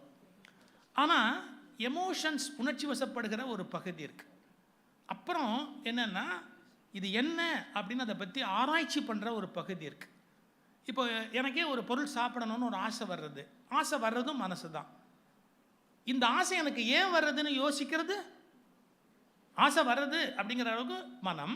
எனக்கு ஏன் இந்த ஆசை வந்தது, இப்போ ஏன் அந்த ஆசை எனக்கு வரணும் அப்படின்னு நான் யோசிக்க ஆரம்பித்தேன்னா, இதை அனலைஸ் பண்ணக்கூடிய ஒரு பகுதி இருக்கு இல்லையா, அதுவும் மனசனுடைய ஒரு பகுதி தான். அப்புறமா சங்கல்பம்னு ஒன்று உண்டாகும். எனக்கு அது இப்போ தேவையில்லை, நான் இப்போ அதை சாப்பிட்டா என்னோடய உடம்பு வீணாக போயிடும், நான் அதை சாப்பிட்டா இப்போ எனக்கு ஒரு சோம்பல்தனம் வந்துடும், என் லைஃப் ஸ்பாயில் ஆகிடும் அப்படின்னு எனக்கு அது வேண்டாம் அப்படிங்கிற டெசிஷன் மேக்கிங் அப்படின்னு ஒரு பகுதி வருது. அதுவும் மனசனுடைய ஒரு அட்வான்ஸ்டு ஒரு ஸ்டேஜ் தான். ஸோ வெளியிலேருந்து பார்க்குற போது மனம் என்பது இன்னது என்று நிறைய சைக்காலஜி படித்தவங்க, ஆழமாக அதை பற்றி ஃபிலாசபி பண்ணவங்க, சர்ச்சை பண்ணவங்க நிறைய பேர் இருக்கிறாங்க. எல்லாருடைய கருத்துக்களையும் நம்மளால் ஏற்றுக்கவும் முடியாது, நிராகரிக்கவும் முடியாது. அது ஒரு பெரிய ஓஷம் அந்த விஷயம். ஆனால் அவனுக்கு பயன்படுற ஒரே ஒரு விஷயம் மட்டும் நான் சொல்கிறேன். மனசை அடக்கிறதுங்கிறது கொஞ்சம் சங்கடமான விஷயம், ஃபெயிலியராக போயிடுவோம். ஆனால் மனசை அறியறது அப்படிங்கிறது அவசியமான விஷயம். இந்த ஒன்றை மட்டும் நாம் இந்த வயசில் மனசில் வாங்கிக்கணும். என்னது, எந்த மனசுலன்னு கேட்காத, மனசை அடக்கிறது அப்படிங்கிறது சிரமமான விஷயம், மனசை அறியறது அப்படிங்கிறது அவசியமான விஷயம். இது ஒரு சூத்திரம் மாதிரி மனசில் வாங்கிக்கோ. அப்புறம் நீ வீட்டில் போய் யோசிச்சுப்பார். வெட்டினரி டாக்டர் வந்து பார்த்தான். வெட்டினரி டாக்டர் சொன்னால், என் குதிரை வந்து மருந்து சாப்பிட மாட்டேங்கிறதுன்னா. எந்த குதிரையும் மருந்து சாப்பிடாது. மருந்தை பேக்கெட்லேயே வச்சுக்கிற அதிசயமான விலங்கு மனுஷா மட்டும்தான். அதுவும் சாப்பிட்றதுக்கு முன்னாடி டைஜின் போட்டுவிட்டு சாப்பிட்ற விலங்கு மனுஷன் மட்டும்தான். ஆனால் விலங்கு அப்படி கிடையாது. பசி இல்லாட்டி சாப்பிடாது, டைஜஷன் ஆகலைன்னு சாப்பிடாது. அதுக்கு ஒரு கிளாரிட்டி உண்டு. இந்த மருந்தை கொடுத்தா அது திங்கலை அந்த குதிரை. அதுக்காக வந்து அந்த வெட்டினரி டாக்டர் சொன்னால், என் குதிரை திங்க மாட்டேங்குது. அவர் சொன்னார், எந்த குதிரைடா மருந்தை ஒழுங்காக சாப்பிடாது, நீ ஒன்று பண்ணு, ஒரு மூங்கி குழா எடுத்து அதில் மருந்தை அப்படி வச்சுட்டு குதிரை வாயில் வச்சு ஊதிவிடு, மருந்து உள்ளே போயிடும். ஒரு அரை மணி நேரம் கழித்து இவன் மூஞ்சி வீங்கி வந்தான் பெருசாக. என்னன்னா எல்லாம் கரெக்டாக நடந்தது, நான் ஊதுறதுக்கு அரை செகண்ட் முன்னாடி குதிரை ஊதி எடுத்துடணும். அந்த பக்கத்துலேருந்து குதிரை ஊதி எடுத்து அப்படின்னா. இதே தான் மனசை அடக்க நினைக்கிறவனுக்கும் ஏற்படும். நான் மனசை அடக்கணும், அது ஒன்றை கவுத்துட்டு மறுவேலை பார்க்கும். இது நானாக சொல்லலை. ராமாயணத்தில் ராவணன் கீழே விழுந்திருக்கிற போது கம்பன் பாடுறாரு. என்ன பாடுறாருன்னா, அழறா அவனுடைய மரணத்துக்காக அழற போது அவர் சொன்ன, மண்டோதரின்னு மனைவி அழும்போது சொன்ன, ஐயா நீ மனசை அடக்கிறேன்னு சொல்லி மனசு ஒன்றை கொண்டுடுத்தேயான்னா. நீ தவம் பண்ண போனல்ல, நீ தவம் பண்ணி உன்னை அடக்கிறேன்னு சொல்லி போனியே, அது ஒன்றை இப்போ எப்படி கவுத்துடுத்து பார்த்தியா அப்படின்னு சொல்கிறா. அதனால் மனசை அடக்கிறதுங்கிறது ரொம்ப கஷ்டமான விஷயம். மனதை அறிதல்னா பகவான் ரமணரை தான் பண்ணார். எனக்கு பசிக்கிறது, அந்த எனக்குன்னா என்ன அவர் தன்னைத்தானே கேள்வி கேட்டு உள்ளே ட்ராவல் பண்ண ஆரம்பித்தார். அப்போது மனதை அடக்க நினைக்கிற போது அது பெரிய சிக்கலுக்கு உண்டாகும். மனதை அறிய நினைக்கிற போது உங்களுக்குள்ள ஒரு கிளாரிட்டி பிறக்கும். ஸோ என்ன கேட்ட இந்த கொஸ்டினை நீ ஒன்றை கேட்டுக்கோ. Thank you sir.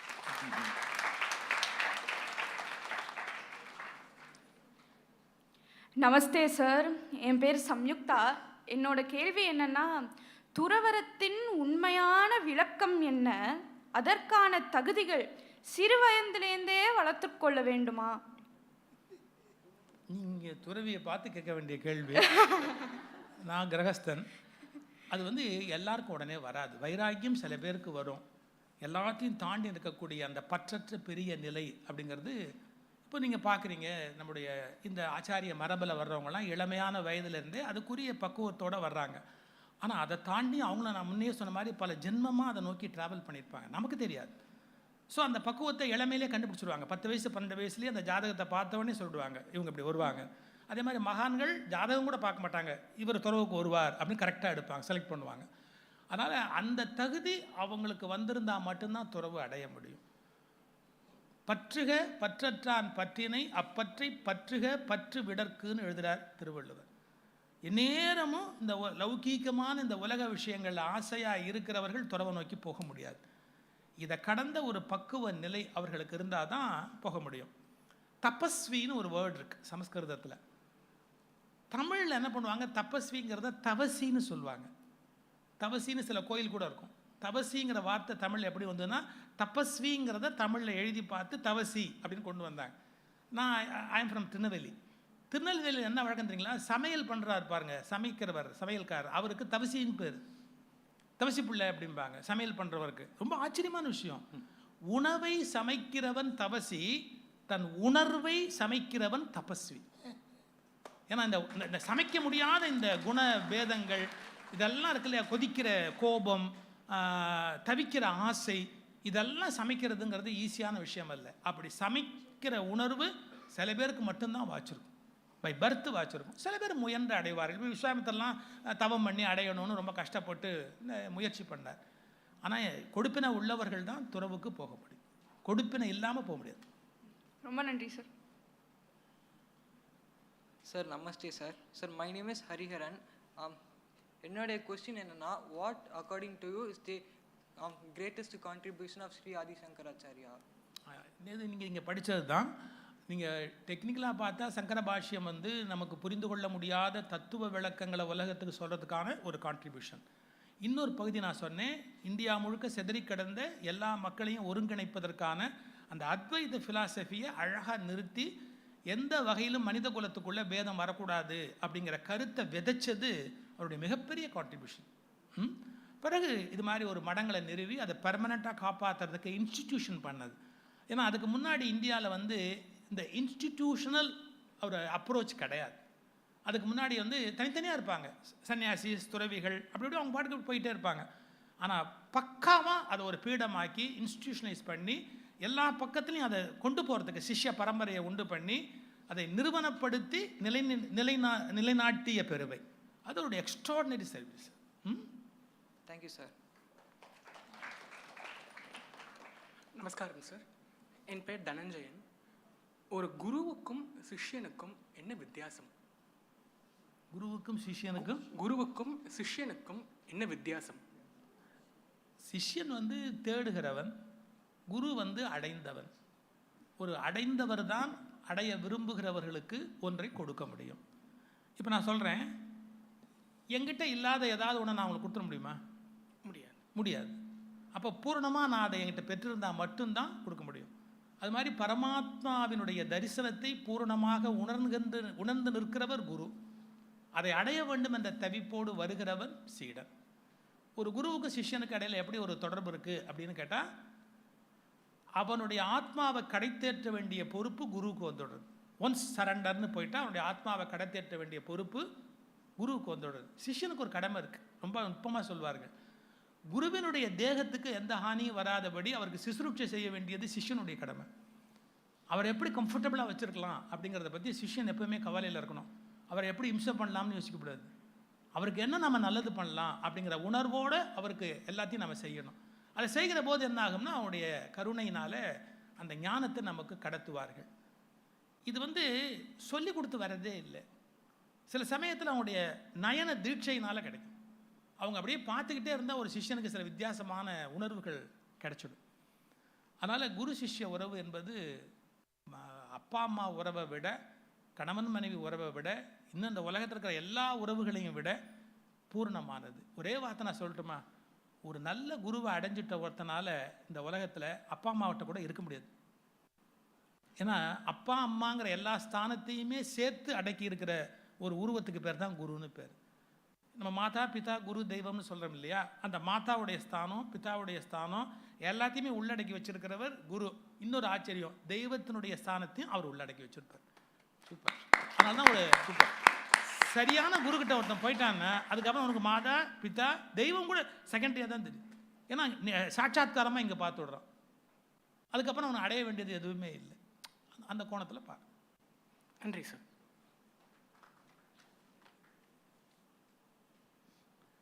Namaste sir. My name is Aishwar Narayan. இப்போ டவுட் என்னன்னா, from PS Senior Secondary School. From PS Senior Secondary School Mylapur. Doubt என்னன்னா, God knows what is best for us. அப்படின்னா நம்ம எதுக்கு நமக்காக இந்த கோல் இப்படின்னு ஒன்று வச்சுக்கணுங்கிறது? இல்லை, God knows what.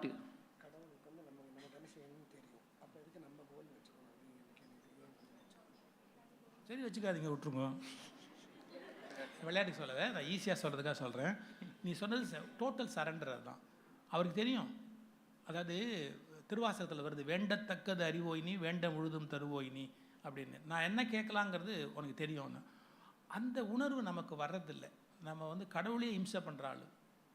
எனக்கு இதை கொடு, அதை கொடு, என்னை பெங்களூரில் வேலை வாங்கி கொடு, எனக்கு வந்து ஜோ பைடனோட ஒன்றா உட்காந்து சாப்பிட்ற மாதிரி விசா வாங்கி கொடு. இதெல்லாம் நாம் வந்து நம்ம ஈகோவை கடவுள் மேலே ஏற்றுறோம்.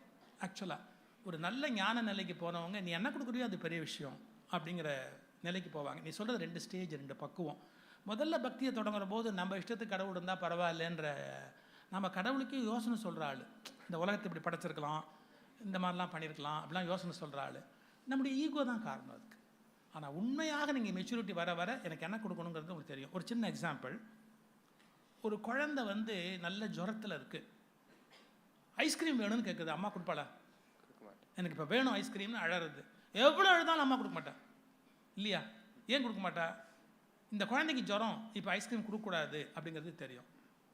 ராத்திரி சாப்பிடாமே தூங்கிடுத்து, படுத்துடுத்து, ராத்திரி சாப்பிடாமல் குழந்தை தூங்கிடுத்து, எழுப்பி அம்மா சாப்பாடு கொடுப்பாளா மாட்டாளா? குழந்தைக்கு சாப்பாடு கொடுக்கணுங்கிறது தூங்கினா கூட எழுப்பி கொடுக்கணும்னு அம்மாவுக்கு தெரியறது. ஐஸ்கிரீம் வந்து ஜுரமாக இருக்க போது கொடுக்கப்படாது அப்படிங்கிறது அம்மாவுக்கு தெரியறது. எலும்பும் தோலும் உள்ள தாய்க்கே இவ்வளவு விவேகம் இருக்கும் என்றால் பரமாத்மாவுக்கு எவ்வளோ பெரிய கருணை. அதனால் எனக்கு என்ன கொடுக்கலாம், எனக்கு என்ன கொடுக்கூடாது அப்படிங்கிறது அவருக்கு தெரியும். அதை தெரிஞ்சு அந்த அளவுக்கு பக்குவமாக நம்மளால் கும்பிட முடியும்னு சொன்னால் உண்மையிலேயே நம்ம நல்ல லெவலுக்கு மேலே வந்துட்டோம்னு அர்த்தம். Thank you sir.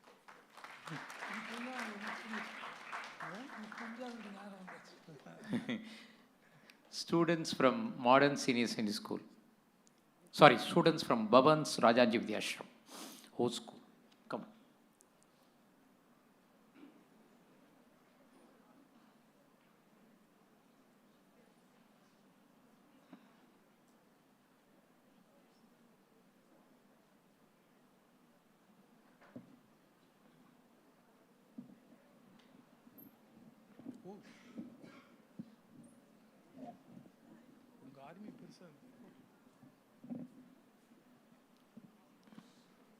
Namaste, sir.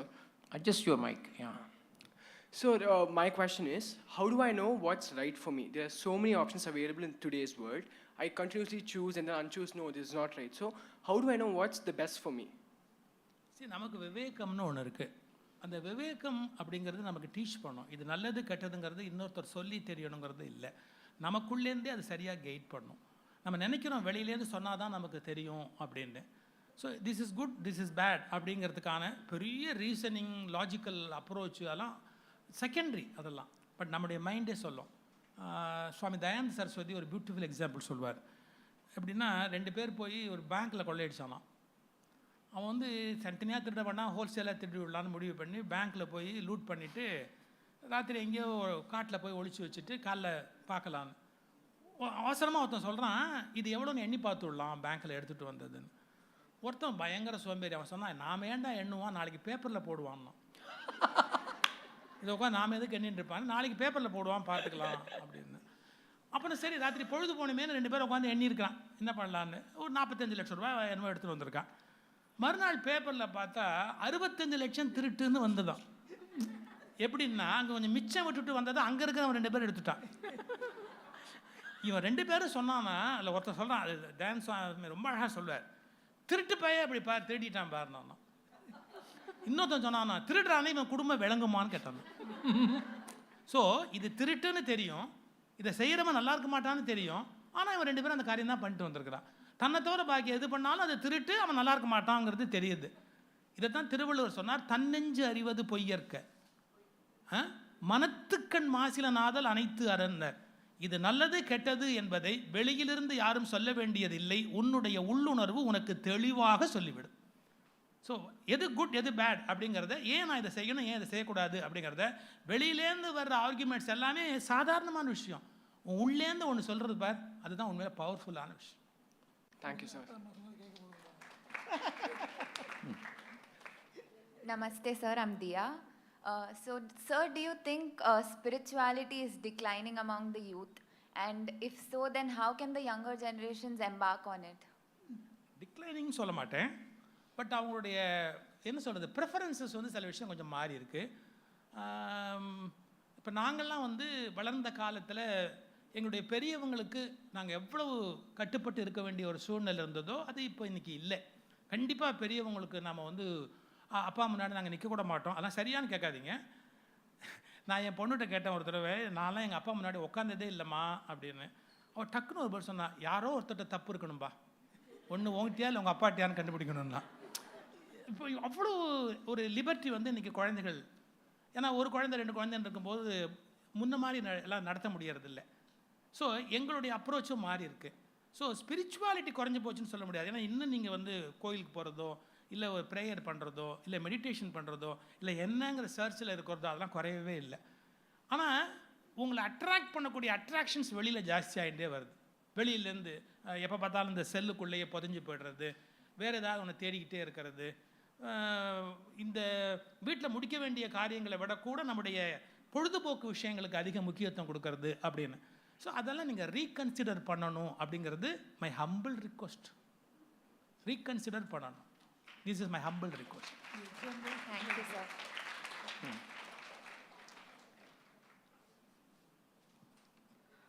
Namaste, sir. I'm Sudhir.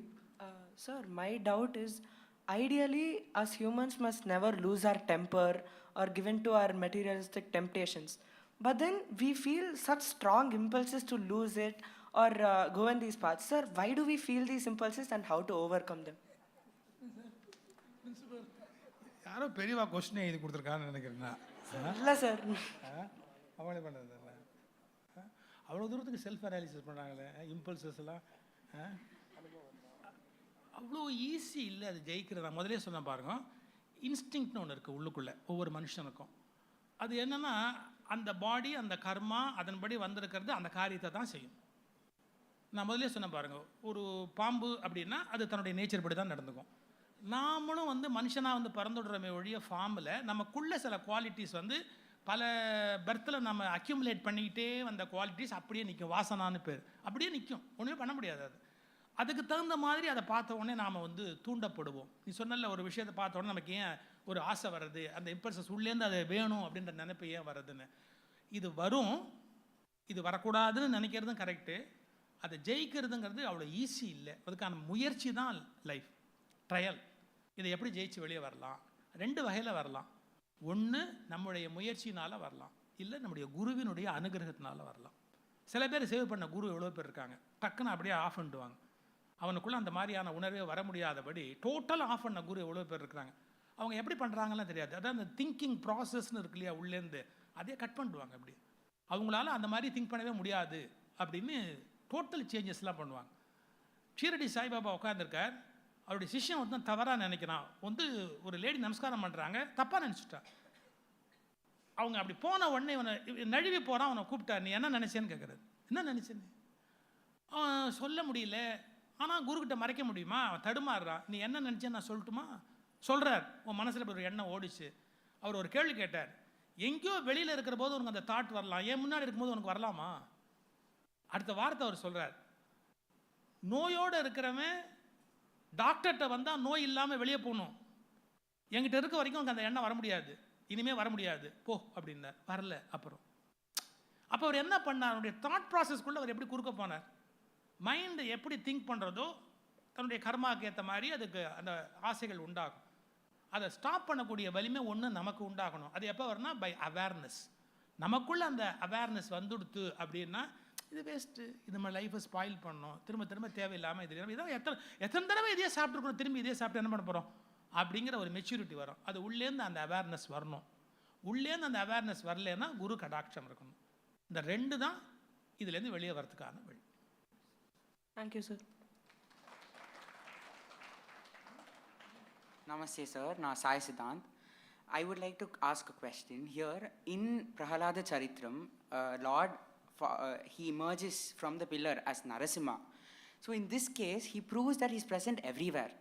Adhe mari, now we go to temple and we worship God in temple. So what is the necessity for that? Are you Prahalada? No sir. நாம் பிரகலாதனுடைய அந்த பக்குவத்துக்கு போயிட்டோன்னு சொன்னால் எங்கே வேணால் கடவுள் இருக்காருங்கிறத நம்ம feel பண்ண முடியும். துணிலையும் உண்டு, துரும்புலையும் உண்டுன்னு. அது வரையில் நாம் வந்து நம்ம வீட்டில் சொல்லி கொடுக்குற பூஜை அறை, கோயில், அந்த மாதிரியான மரபுகள் வழியாக ஈஸியாக நம்ம வந்து ரியலைசேஷனுக்கு போக முடியும். கிருபாந்த வாரியார்னு எங்களுக்கு முன்னாடி ஒரு சீனியர் ஸ்பீக்கர், ஒரு நல்ல மிகச்சிறந்த மனிதர், மிக உயர்ந்த ஆத்மா, அவர் சொல்வார், ஒரு பசுமாட்டுக்குள்ளே முழுக்க பால் இருக்குங்கிறதுக்காக போய் கொம்பை பிடிச்சி பால் கறக்க முடியுமான்னு கேட்பார். அதுக்கு ஒரு வார்த்தை சொல்லுவார், கொம்பை பிடிச்சேன்னா பால் கிடைக்காதுப்பா, பல்லு கிடைக்கும். அது உடனே எட்டி உதைக்கும். ஆனால் மடி இருக்கு இல்லையா, அந்த மடியில் போய் கறந்தால் பால் வந்து ஈஸியாக வந்துடும். அது மாதிரி இறைவனுடைய கருணை எல்லா இடத்துலையும் இருக்குது அப்படின்னு சொன்னாலும் கூட கோயிலில் அது பூரணமாக இருக்குது. அதனால் அங்கே போய் நம்ம அதை வர்ஷிப் பண்ணுற போது நமக்கு அந்த கருணையை முழுமையாக நம்ம பெற்றுக்கொண்டு வருவதற்கான வாய்ப்பு இருக்குது. பசுமாட்டோட முழுக்க எங்கள் முழுக்க பால் இருக்குது தான், ஆனால் நம்மளால் அதை டேப் பண்ணி எடுக்க முடியாது. அதே மாதிரி இறைவனுடைய அருள் எல்லா இடத்துலையும் இருக்குது. பிரகலாதனுக்குரிய பக்குவம் நமக்கு வந்தால் இருந்த இடத்துலேருந்து எடுக்கலாம். அது இருக்கிற வரைக்கும் கோயிலில் போய் தான் நம்ம எடுக்கணும். Okay, thank you sir.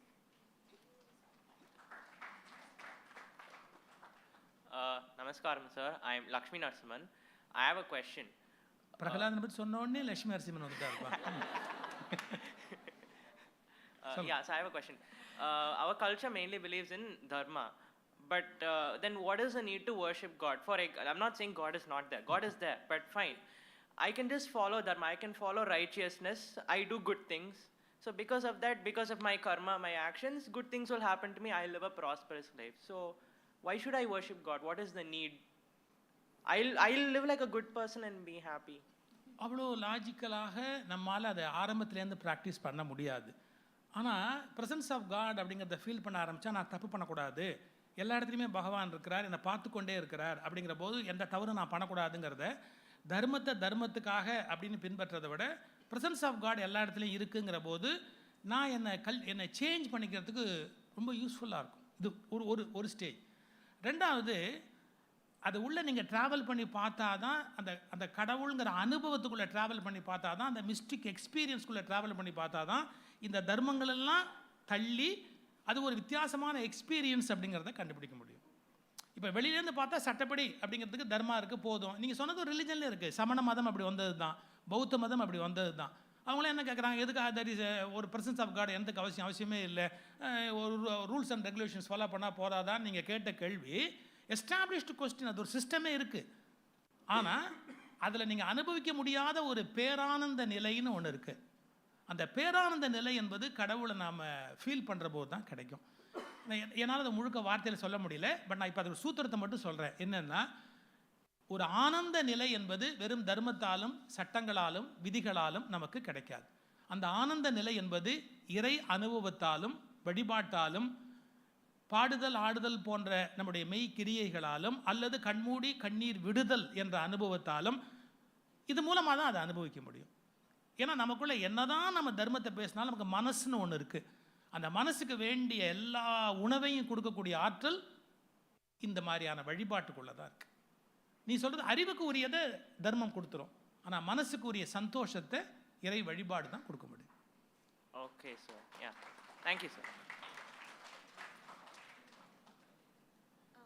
Namaste sir, I'm Dhriti. My question is that can you suggest some ways by which we can develop skills like forgiving others or apologizing to others, because the youth like us find it very difficult to incorporate these skills into our lives. நீ மெதுவா சொல்லுமா. வயசா faster சொன்னா கேட்க மாட்டேன். Okay. So can you suggest some ways by which we can develop skills like apologizing to others or forgiving others, because we youth find it very difficult to adopt these skills into our lives.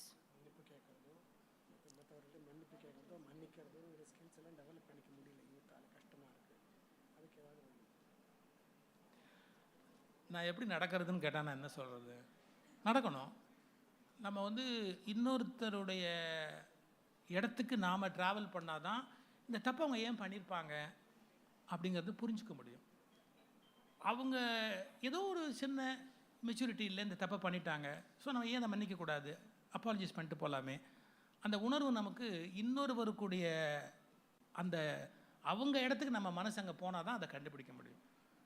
So அது மட்டும் இல்லை, நீங்கள் மன்னிக்கிற போது நமக்குள்ளே ஏற்படக்கூடிய ஒரு ஆத்ம திருப்தி, அப்போ நமக்குள்ளே ஏற்படக்கூடிய ஒரு சந்தோஷம்னா கர்வத்தினால இல்லை, நம்ம கடமையை சரியாக செஞ்சோம் அப்படிங்கிற ஒரு திருப்தி இருக்குது பாருங்க. அது இன்னொருவரை தவறு பண்ணுற போது மன்னிக்கிற போது தான் நமக்கு கிடைக்க முடியும். Thank you. Sir, I have another question for you. Sir, you have studied law and economics, and but you have embarked upon this path of scholarship, and you are performing many scholarly activities like this. Sir, what led you onto this scholarly path instead of your professional path? தெரியாமல் லா படிச்சுட்டோம்ப்பா. அப்போ எனக்கு என்னுடைய younger ஏஜஸில் வந்து பாலிட்டிக்ஸில் போகணுன்னு ஒரு எண்ணம் இருந்தது, தப்பான எண்ணம் இருந்தது. அப்போது எனக்கு வந்து எந்த பார்ட்டியோடையும் அஃபிலியேட் பண்ணிக்கிற குணம் இல்லை. நானே ஒரு பார்ட்டி ஸ்டார்ட் பண்ணணும் அப்படின்னு ரொம்ப தப்பாலாம் நினச்சிட்டு இருந்தேன். லா காலேஜ் படிக்கும்போது ஒரு ஸ்டூடெண்ட்ஸ் மூவ்மெண்ட்டே ஸ்டார்ட் பண்ணேன். நான் பொலிட்டிக்கல் ஸ்டூடெண்ட்ஸ் மூவ்மெண்ட் அப்படின்லாம் ஒன்று ஸ்டார்ட் பண்ணேன். அப்புறம் ரொம்ப அவமானப்பட்டேன். That's very important. அப்படி வரும்போது கரெக்டாக மைண்டில் ஒரு தாட் தோடிச்சதுலாம் வேஸ்ட்டு, இதெல்லாம் நமக்கு தேவையில்லை அப்படின்ட்டு லா முடிச்சுட்டு ப்ராக்டிஸ் ஆரம்பிக்கலை. என்னோடய அப்பா ரொம்ப கிருமாந்த வாரியார் லெக்சருக்கு என்னை அழைச்சின்னு போவார். புலவர் கீரனுடைய லெக்சருக்கு என்னை அழைச்சின்னு போவார். எனக்கு சரியான மென்டாஸ் அப்போ கிடைச்சாங்க பை காட்ஸ் கிரேஸ். இன்னும் சரியாக சொல்கிறதுனா இதுக்குன்னே என்னை பகவான் நேர்ந்து விட்டுட்டார்னு அர்த்தம். இல்லைன்னா ஒரு 24-25 வயசில் வந்து ஒரு மனுஷன் வெறும் ரிலீஜியஸ் லெக்சர் பண்ணி வாழ முடியுங்கிற நம்பிக்கை வந்திருக்க முடியாது. கரெக்ட். ஏன்னா அவ்வளோ பெரிய மனிதர். இப்போ கிவாஜா வீட்டிலே இருப்பேன். கிவாஜா ஒரு பெரிய தமிழ் ஸ்காலர். எங்கே போனாலும் வா போகலாம் வா அப்படின்னு அவர் பேசுகிற இடத்துக்குலாம் நான் அழைச்சின்னு போவார். குன்றக்குடி அடிக்கல வா போகலாம் அப்படின்னு அழைச்சின்னு போவார். யார் தமிழ்நாடு மெட்ராஸ் சென்னைக்குள்ளே யாரும் வந்தாலும் வா போகலாம் அப்படின்னு அவங்களுடைய உலகத்துக்குள்ளே நான் போயிட்டேன்.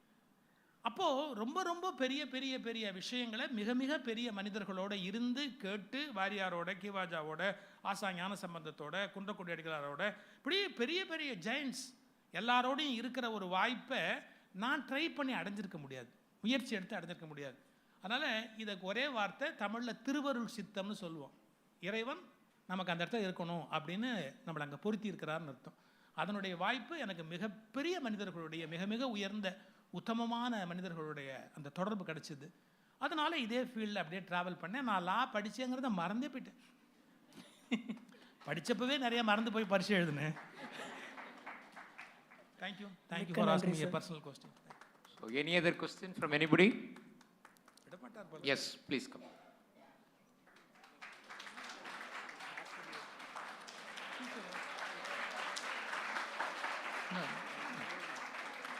Teacher's question. How to control the students?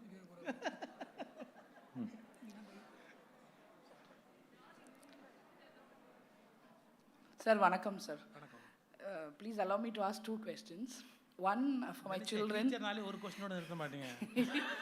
One for my children. அதாவது how do I tell them what the difference between momentary success and lifelong தீய வேலை வெளியில் வராமல் இருக்கிறதுக்கு நான் யாரை துணை சேர்க்கணும், அல்ல எதை நான் துணையாக எடுத்துக்கணும்? இந்த மொமெண்ட்ரி சக்ஸஸ் அண்ட் பெர்மனெண்ட்டுங்கிறத குழந்தைங்களுக்கு புரிய வைக்கிறது ரொம்ப கஷ்டம்.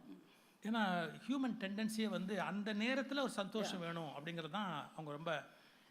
இது நீங்கள் ப்ராப்ளம் வர்ற நேரத்தில் குழந்தைக்கு சொல்லிக் கொடுக்க முடியாது. பேரண்டிங்கில் ரொம்ப முக்கியமான விஷயம். நான் முதல்ல சொன்னாங்க, இப்போ ஐஸ்கிரீம் வேணும்னு கேட்கும்போது ஐஸ்கிரீம் கெடுதல், நான் எல்லா ஐஸ்கிரீம் கெடுதல்னு சொல்லலை, ஜுரம் இருக்கும்போது தான் கெடுதல், அதை ஒன்றும் வைக்க முடியாது. நமக்கு வாய்ப்பு கிடைக்கிற போது அந்த குழந்தையில எஜுகேட் பண்ணியிருக்கணும். அப்போ தான் ப்ராப்ளம் வரும்போது அவங்க அதை அப்ளை பண்ண முடியும். அதுக்கு நான் என்ன சொல்வேன்னா, எல்லா மதரும் ஃபாதருமே ராத்திரி தூங்கிறதுக்கு முன்னாடி குழந்தைகளோட ஒரு அரை மணி நேரமாவது பேசணும். Daily 1/2 hour. சின்ன குழந்தையாக இருந்தால் மடியிலே போட்டு தட்டி கொடுக்கும்போதே அதுக்கு வந்து சில விஷயங்களை சொல்லிவிடணும் லைஃப்பில். இந்த மாதிரி ஒரு மொமெண்ட்ரி ப்ளஷர் பெருசாக தெரியும் உனக்கு, பட் இதோட பெர்மனெண்ட்டாக இது அம்மா நீ எனக்கு இதை வாங்கி தரலையே அப்படின்னு கோவமாக கேட்கும். வீடு கட்டுறோம் இல்லையா, இப்போ நம்ம வீடு கட்டுறோன்னு சொன்னால் வீட்டுக்கு 5 லட்ச ரூபா செலவாகும் இல்லையா, 5 லட்ச ரூபாய்க்கு அம்மா எங்கே போவேன், அப்பா எங்கே போவார். அதனால தான் நாம் வந்து இப்போ இதெல்லாம் குறைச்சிருக்கோம். வீட்டில் வேண்டாம், இந்த சினிமாவுக்கு போக வேண்டான்னு விட்டுருக்குறோம், ஹோட்டலுக்கு போக வேண்டான்னு விட்டுருக்குறோம். புரியுது தான்? அப்படிங்கிறத அந்த ராத்திரி தூங்க போகிற நேரத்தில் அது பீஸ்ஃபுல்லாக இருக்கிற போது நம்முடைய கஷ்டத்தை அதுக்கு கம்யூனிகேட் பண்ணி புரிய வைக்கணும். நான் ஏன் தூங்க போகிற நேரம்னு சொல்கிறேன்னா, சைக்காலஜியில் உறங்குவதற்கு முன்பு கேட்கிற குரல் வசீகரம் செய்யக்கூடியது. ஹிப்னோசிஸ் பண்ணுறவங்க பாருங்கள், ஒரு தூக்கம் வச்சுக்கிட்டு அப்படியே ஒரு குரல் அப்படியே கொடுத்துட்டே வருவாங்க. அப்படியே உள்ளே போய் தூங்குறவங்க ஆழ் மனசுக்கு அது எடுத்துன்னு போயிடுவாங்க. அதனால் தினந்தோறும் குழந்தைகள் தூங்குவதற்கு முன்பு பெற்றோர்கள் அவர்களை தெய்வீக புருஷர்களாக மாற்றுவதற்காக அரை மணி நேரத்தை செலவு செய்ய வேண்டும். அது தூங்குற நேரத்தை தட்டி கொடுத்துட்டு அந்த குழந்தையோடய பேசிக்கிட்டே இருந்தால் நம்ம டிஃபிகல்ட்டி என்ன, ஒரு சுச்சுவேஷன் வரும்போது எப்படி பிஹேவ் பண்ணணும். நீ காலைல கோவப்பட்டு அதை தூக்கி எறிஞ்சி, அது சரியான கோவப்பட்டு தூக்கி எறியும் போது கேட்கக்கூடாது, கேட்க மாட்டாங்க. அதை ராத்திரி அமைதியாக இருக்கும்போது அதை சொல்லணும். அது உள்ளே போயிடும். உள்ளே போயிட்டால் அதுக்கப்புறம் மறுபடியும் அடுத்த முறை கோவம் வரும்போது அன்றைக்கி அம்மா கேட்டாலே நம்ம தூக்கி போட்டோமே அப்படிங்கிற ஞாபகம் வரும். ஸோ டெய்லி அந்த ½ hour நீங்கள் ஸ்பெண்ட் பண்ணிங்கன்னா ஒரு குவாலிட்டி லைஃபுக்கு குழந்தைகளை கொண்டு போயிடலாம். இது என்னுடைய ஃபஸ்ட்டு கொஸ்டினுக்கான ஆன்சர். இன்னொன்று சொன்னீங்க, எனக்குள்ள வேறு தவறானது எண்ணங்கள் வந்தால் மாற்றுறது எப்படின்னா செகண்ட் கொஸ்டின். ரைட். எண்ணத்தை மட்டும் எடுக்கவே முடியாது. நீங்கள் எவ்வளோ பெரிய சைக்காலஜி படித்தவங்களையும் கேளுங்க, மைண்டில் ஒரு எண்ணம் விழுந்துட்டா அதை எடுக்கவே முடியாது. அவங்க என்ன சொல்கிறாங்க, நிறைய நல்ல எண்ணங்களை போடலாம். இந்த தேம்ஸ் ரிவர் இருக்கு, ஒரு முறை சாக்கடை ஆகிடுது தேம்ஸ் ரிவர். என்ன பண்ணி இதை பியூரிஃபை பண்ணலான்னு கேட்டான். ஒன்றுமே இல்லை, ஆக்சிஜனை போய் பம்ப் பண்ணான். கடைசியில் டன்னாக உள்ள ஆக்சிஜனை பம்ப் பண்ணிக்கிட்டே இருந்தான். தேம்ஸ் மறுபடியும் நல்ல தண்ணீராக மாறிடுச்சு. இப்போ கெட்டதை வெளியே தள்ளணும் அப்படிங்கிறதுக்கான ப்ராசஸ் மைண்டில். நீங்கள் மைண்டுக்குள்ளே எதை வச்சு வெளியே எடுப்பீங்க, ஒரு எண்ணத்தை எப்படி வெளியே எடுப்பீங்க, உள்ளேருந்து எடுக்கவே முடியாது. இப்போ நிறைய நல்ல எண்ணங்களை நீங்கள் போட்டுக்கிட்டே போனீங்கன்னா இடம் இல்லாமல் கெட்ட எண்ணம் கிளப்பிடும். அதால் அங்கே சர்வை பண்ண முடியாது, அதனுடைய குரோத்துக்கு அங்கே இடம் இல்லை. ஒரு பழமொழி சொல்லுவான், புல் ஏன் பயிராகுதுன்னா நீ நெல் பயிர் பண்ணாததால் பயிராகுதும்பா. நீ நெல் பயிர் பண்ணிட்டேன்னா அங்கே எப்படி புல் விளையும்?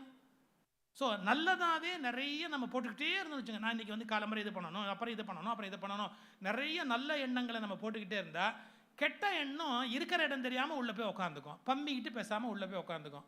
அப்படி தான் பண்ண முடியுமே ஒழிய அதை எடுத்து எராடிகேட் பண்ணி வெளியே தூக்கி எரியறதுங்கிறது ப்ராக்டிக்கலி இம்பாசிபிள். எவ்வளோ மெடிடேஷனில் உட்காந்தாலும் அந்த கெட்ட எண்ணம் அதுலேருந்து எடுத்து வெளியே தூக்கி போட முடியாது. ஒரு எண்ணத்தை வெளியவே தள்ள முடியாது. ஏன்னா மைண்ட் படமாகவே எழுதிக்கும் உள்ள. இது வைக்கிற இடம் இல்லாதபடி அந்த எண்ணம் கீழே போய் அது மேலே நல்ல எண்ணங்களால் நிரப்பிட்டோம்னா அது ஒன்றுமே தெரியாதபடி மாறிடும். ஸோ நிறைய நல்ல எண்ணங்களால் நிரப்புதல் அப்படிங்கிறார். Thank you sir. நன்றி. Final question. It's the last one. Final one. Yeah, final question. Sir, just one last question. It's a bit personal. What would you define as the most satisfying and successful moment of your life? And also, have you fulfilled any goals which you set earlier in your life now? Personal question. Yes. இன்னும் அது எனக்கே தெரியல நான் என்ன செஞ்சுருக்கிறேங்கிறது எனக்கு தெரியாது. ஆனால் நான் யோசித்து பார்த்தா நிறைய பேருக்கு நான் பயன்பட்டுருக்கிறேன்ற ஒரு திருப்தி எனக்கு உண்டு. என்ன நிறைய பேருக்கு பயன்பட்டுருக்கேன்னா, இப்போ வாட்ஸ்அப் இதில் யூடியூப்பில் என்னுடைய ஸ்பீச்சஸ் போகும், அதுக்கு கமெண்ட் கீழே போடுவாங்க. ஒரு 5-6 பேருக்கு பெர்மனெண்ட்டாக எனக்கு திட்டுவாங்க. ஒரு 100 பேராவது நீ எனக்கு கடவுள்பாங்க, நீ எனக்கு எல்லாமே நீ தான் அப்படிம்பாங்க. நான் அழுதேன், என் கண்ணீரை நீ தான் தொடச்சி விட்ட அப்படிம்பாங்க. எனக்கு ரொம்ப ஆச்சரியமாக இருக்கும், நம்ம என்ன பண்ணோம் இல்லையே அப்படின்னு. ஆனால் இந்த வேர்ட்ஸ் அல்லது இந்த தாட்ஸ் இது எப்படியோ அவங்க லைஃபுக்குள்ளே போயிடுது. அவங்க ஏதோ ஒரு கஷ்டத்தில் இருந்தவங்களுக்கு அங்கேருந்து காப்பாற்றி வெளியே கொண்டாந்துருக்கு. அந்த மாதிரி நான் நிறைய பேருக்கு யூஸ்ஃபுல்லாக இருந்தேங்கிறது தான் எனக்கு ரொம்ப திருப்தி. நம்ம நிறைய பேருக்கு ரொம்ப யூஸ்ஃபுல்லாக இருந்தோம் அப்படிங்கிற ஒரு பெரிய சந்தோஷம். நான் சொன்ன ஆஸ்திரேலியா போயிருந்தேன். ஒருத்தர் லீவு போட்டு என் கூடவே நாடு சுற்றி காட்டுறதுக்காக வந்தார். நான் சொன்னேன், இங்கெல்லாம் லீவு போட்டால் சம்பளம் போயிடுமேப்பா, எவ்வளோ உனக்கு கஷ்டப்பட்டு இங்கே சம்பாதிக்க வந்தேன், நீ இப்படி கஷ்டப்பட்டு லீவு போட்டால் சம்பளம் போயிடுமேனு. சும்மாருங்க சார், நான் ஆஸ்திரேலியா வந்ததே உங்களால் இருந்தார். நான் பாஸ்போர்ட் ஆஃபீஸர் இல்லை, விசா ஆஃபீஸர் இல்லை, நான் எந்த ரெக்கமெண்டேஷனும் கொடுக்கல, நீ என்ன நான் காரணம்னு சொல்கிறியே அப்படின்னு. நான் ஒரு ஸ்கூலில் பேசும்போது ஒரு தடவை சொன்னேன், ஸ்கூலில் ஒரு பசங்களுக்கு ஒரு காம்ப்ளெக்ஸ் இருக்கும். என்னென்னா, நானே தமிழ் மீடியத்தில் படிச்சுவேன், இங்கிலீஷ் வராதுன்னு ஒரு காம்ப்ளெக்ஸ் இருக்கும் மைண்டில். இது நான் எந்த கவர்மெண்ட் ஸ்கூலில் பேச போனாலும் அந்த பிள்ளைகளுக்கு அந்த பயம் இருக்கும், இங்கிலீஷ் வராது அப்படின்ற ஒரு பயம் இருக்கும். அவங்களுக்கு ஒரு மோட்டிவேட் பண்ணுறதுக்காக ஒரு வார்த்தை சொன்னேன், தம்பி இங்கிலீஷ் வரலைன்னா கவலைப்படாதப்பா, உனக்கு எது வருதோ அதான் இங்கிலீஷு. தப்பாக பேசிடுவோமோன்னு வருத்தப்படாதப்பா, இங்கிலீஷ் தப்பாக பேசுனா தப்பு இல்லையான்னு. இங்கிலீஷ்காரன் நமக்கு பண்ண தப்போட கம்பேர் பண்ணால் அது ஒரு பெரிய தப்பே இல்லைப்பா.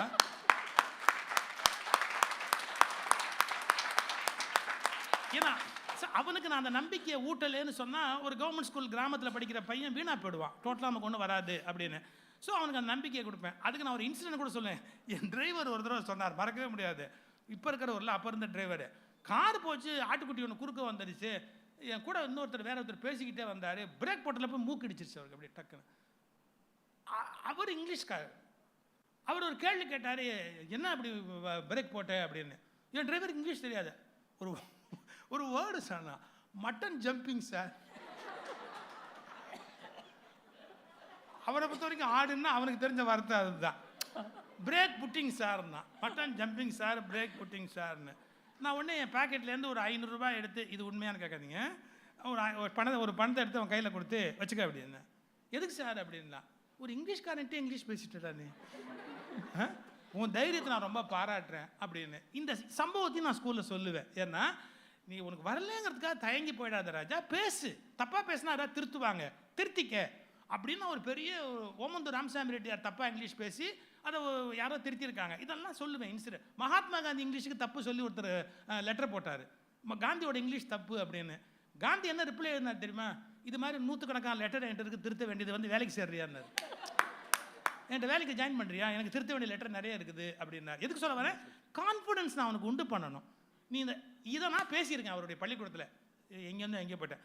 அந்த பையன் சொன்னார், சார் எனக்கு இந்த பயத்தில் நான் வெளிநாடு இன்டர்வியூவே போக மாட்டேன், ஆஸ்திரேலியா அமெரிக்கா இது மாதிரி ஏதாவது இன்டர்வியூ வந்தால் போக மாட்டேன், நான் இங்கிலீஷ் தப்பாக பேசிடுவேன்ற பயத்தில் போக மாட்டேன்.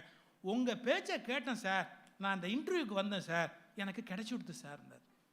நான் யோசிச்சு பார்த்தேன், நானே ஆஸ்திரேலியாவில் வேலைக்கு போனதில்லை, இவர் நம்ம வார்த்தையை கேட்டு இவருக்கு ஆஸ்திரேலியாவில் வேலை கிடைச்சி வந்துட்டார் அப்படின்னா. எனக்கு ஒரே ஒரு திருப்தி ராஜா, நான் ஞானம் அடைஞ்சனோ இல்லையோ, நான் ஒரே வார்த்தை சொல்லுவேன், தாய்மான ஒரு வார்த்தை அது, பெற்றவனும் அல்லேன் பெறாதவனும் அல்லேன். பெற்றவனும் அல்லேன் பெறாதவனும் அல்லேன். ஞானத்தை பொறுத்தளவில், இறையருளை பொறுத்தளவில் பெற்றவனும் அல்லேன் பெறாதவனும் அல்லேன். ஏதோ ஒன்று வழங்கப்பட்டவன், அது எனக்கு ரொம்ப தெளிவாக தெரியும். ஆனால் ஒரே ஒரு திருப்தி, நிறைய பேருக்கு பயன்பட்டுருக்கிறேன்.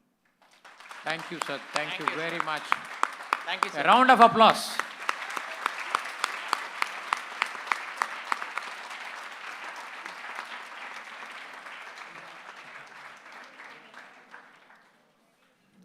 Thank you, sir, for the enlightening and interesting discussion. We shall now move on to the prize distribution. We would like to give a brief description of the individual and team prizes being awarded today. Individual prizes.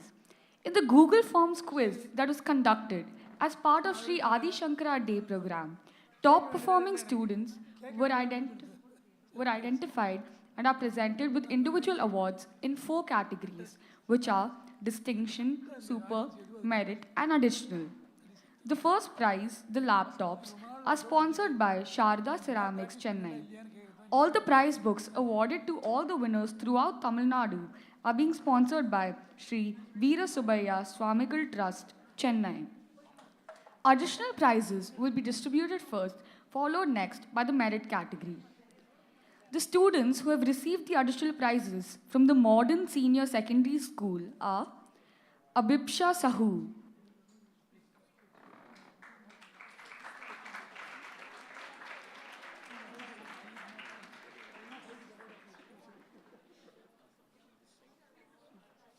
I would request all the prize winners to please form a line this side and exit the stage through the left. Aluru Sri Dhanya,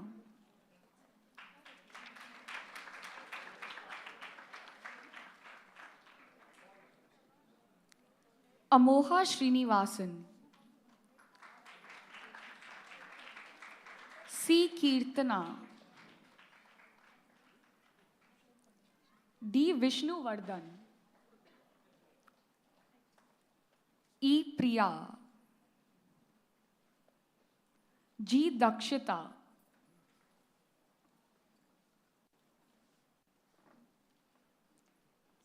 G. Sarika,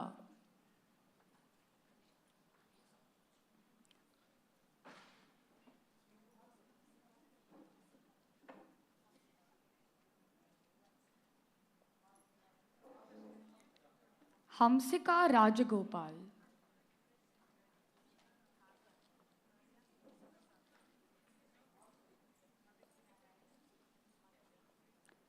J. Akshaya,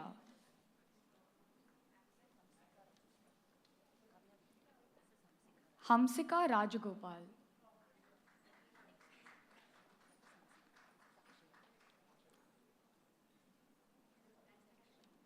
J. Akshaya,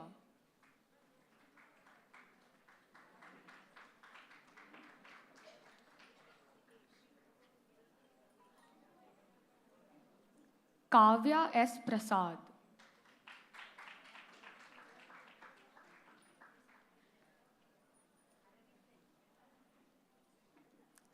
Magati Narayanan,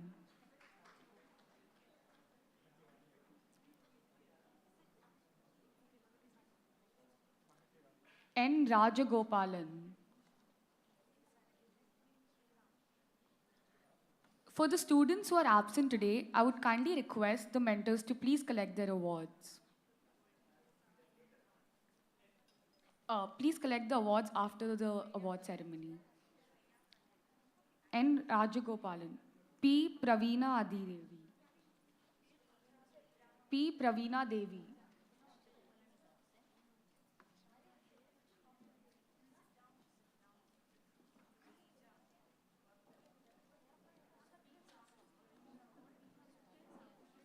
No.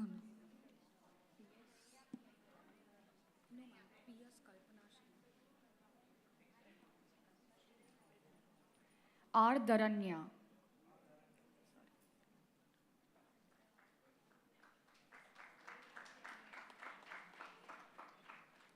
Ritik Hitesh B.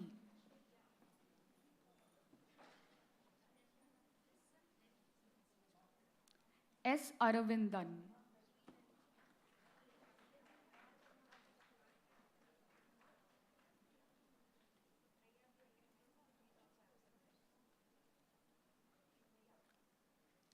S.V. Sriram.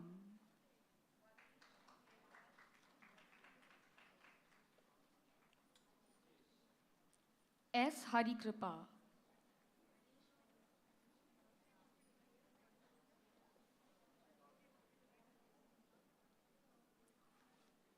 Shreya Kannan.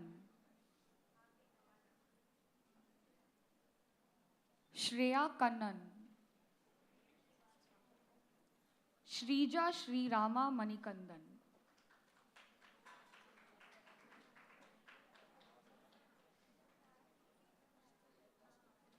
Sumit Sahu.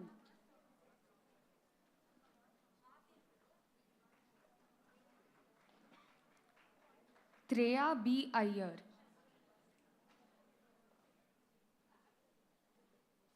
V. Shreya.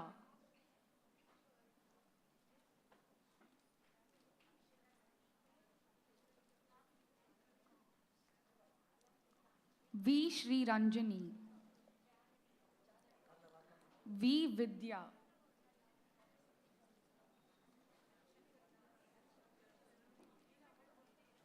Vagish Jayaraman.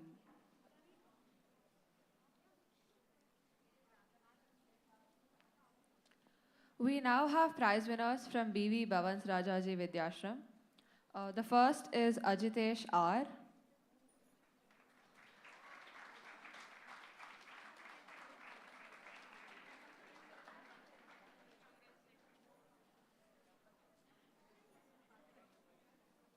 Anish Manu S.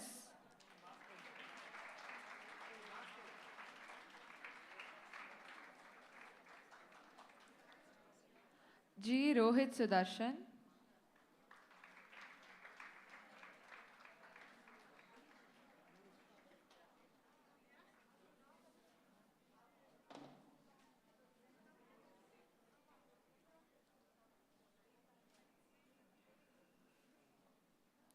Hardik Galada R.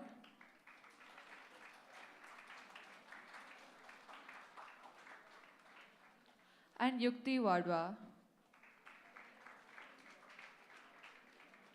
We now have prize winners from SRDF Vivekananda Vidyalaya. Unfortunately, a few of the prize winners are not able to be here with us. We request a representative to collect the awards later. A.K. Rakshashri.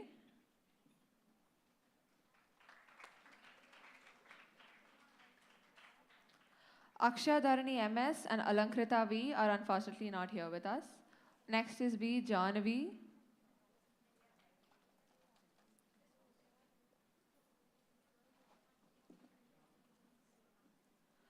Harishankar Das AK. We then have Kalpita PN, who is also absent. L. Raghavan.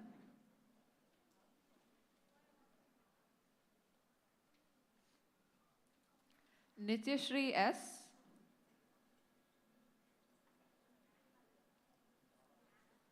Nityashri S is also absent. S. Chandramouli. Next is SM Annapurni, but she is also not present with us today. Sahana R. Sai Ananya R, Sangamitra M. Krishna and Shreya Suresh are also absent. We now have Srivatsan V.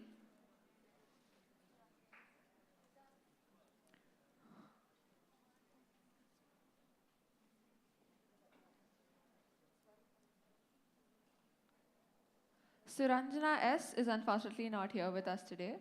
And finally, we have Shweta V. We now move on to Hindu Senior Secondary School. M. Menmangai.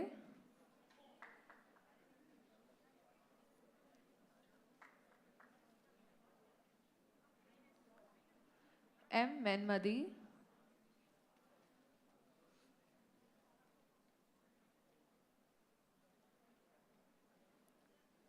Nidhi Ghumaraju.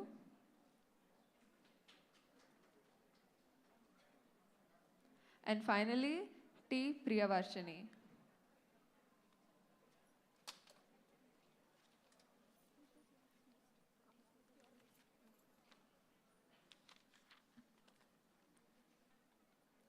From Bhavan's Rajaji Vidyashram, we have Anne Maria Thomas.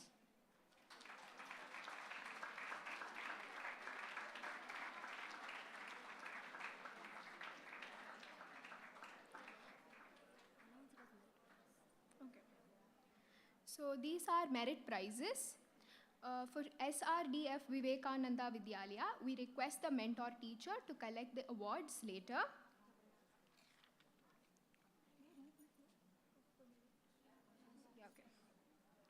We have Amrita Varshini B, who is not present with us today. G. Siddharth.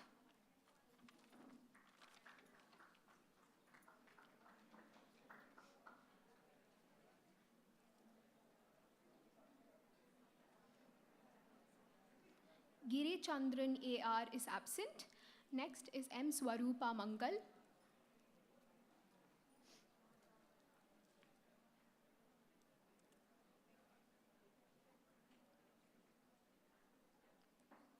Varnika K.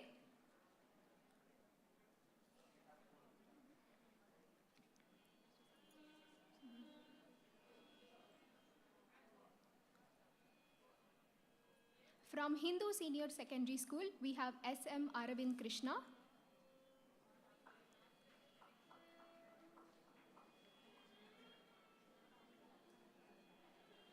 And finally, we have B. Yashna.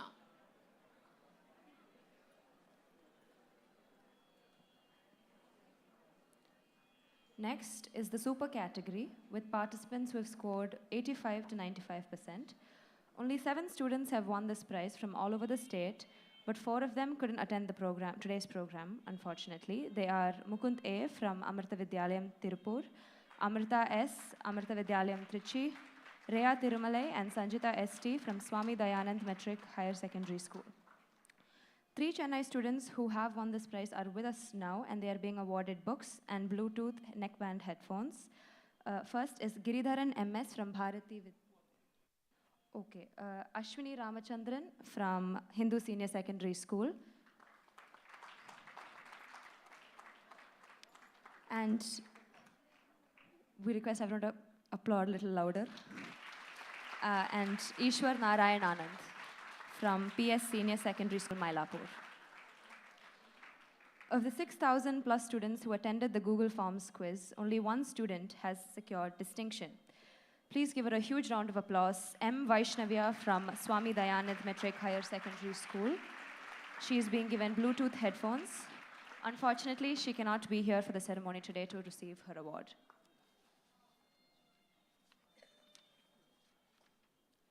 Individual prizes were awarded to Amrita School from Ettimadai, Coimbatore. Unfortunately, the students are not here to receive them. However, their mentor, Gopal KS, will be receiving their awards on their behalf. In the merit category, we have a prize winner, Prarthana B. And in the additional prizes category, we have Abhinandana V, Aishwarya PR, Amritesh K, Ashwin Raksha S, Divya P, Divya Bharati, Kavya K, Mridula S, S. Darshini, Shanmadi GM, Srividya M, Swati Priya N, and Varada Sri Krishnan.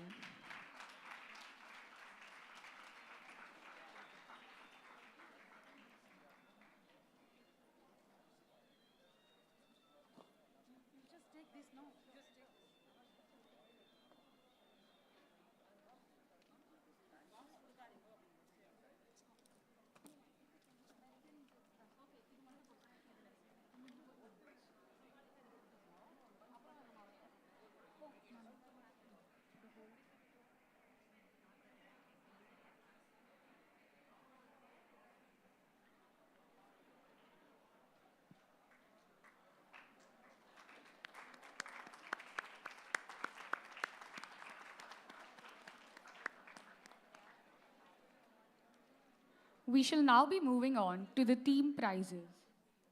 Based on the overall performance, top 8 teams in alphabetical order are Amrita Vidyalayam, Ettimadai, Coimbatore, Amrita Vidyalayam, Kanyakumari, Bhavans Rajaji Vidyashram, Chennai, Hindu Senior Secondary School, Chennai, Modern Senior, Chennai, Shankara Adyar, Chennai, SRDF Vivekananda Vidyalaya, Krompet, Chennai, and Swami Dayanand School, Kodambokanam.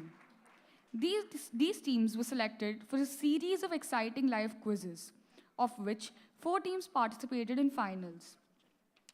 Out of these 4 teams, the 4th place has been secured by SRDF Vivekananda Vidyalaya, Krompet. The 4 team prize winners include, their mentors are Srimati K. Vijayalakshmi and Srimati Vijayalakshmi Gopal. The primary team members are Divya Darshini, M. Neha, and Shreya M. Rajalakshmi. They have been awarded Bluetooth headphones. Divya Darshini.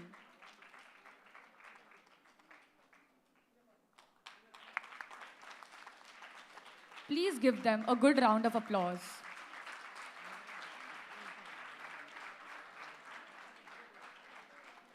M. Neha.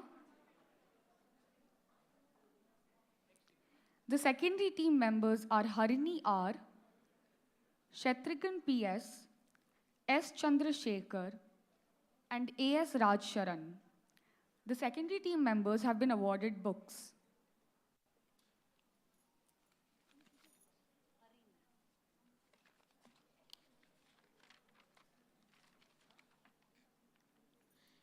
Each member of the primary team will receive a 8-inch tablet, and each member of the secondary team will receive a neckband headphone.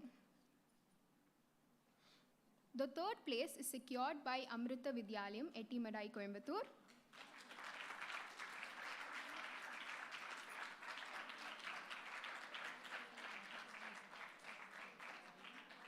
The mentors are Prajal Prakash AP and Gopal KS. From the primary team, we have Varada Sri Krishnan.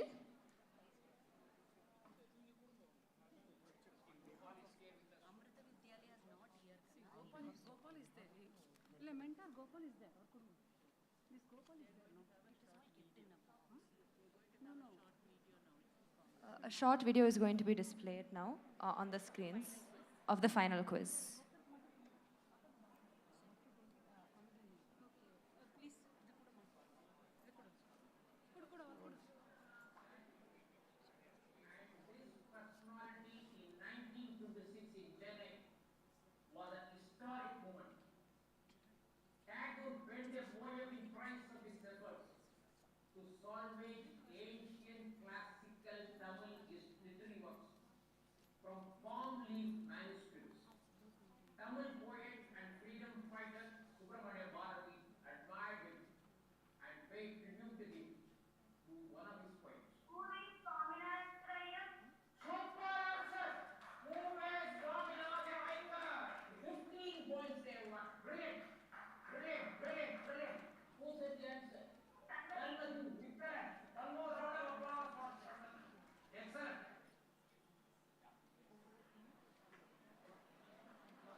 Come, go. Kuduma.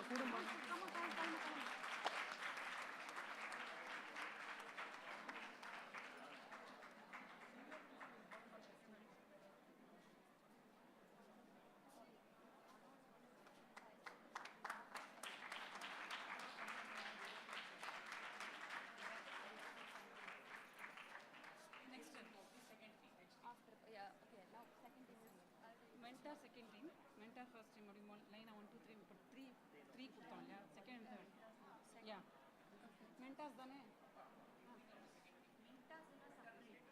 என்ன சொன்னேன் clipping of the second thing.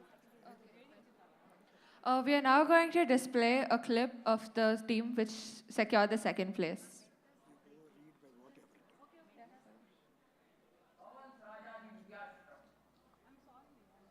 Good chance.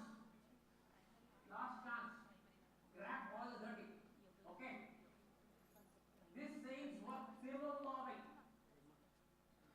and 10 songs of Tirupalli Edichi are sung all over Tamil Nadu in the holy month of Margani, like Tirupavai of Vata.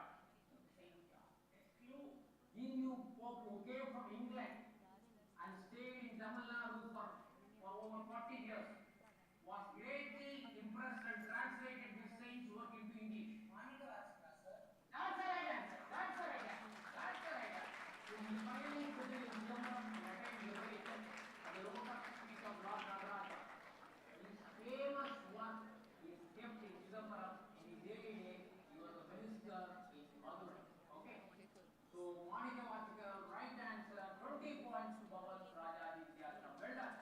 Well done.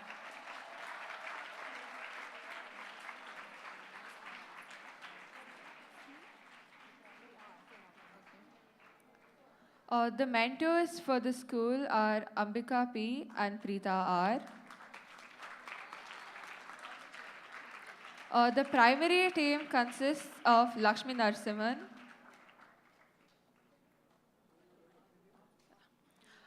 Sudeep Basu, and Sai Siddhant. Each of them have been awarded a 10-inch tablet and a Bluetooth headphone.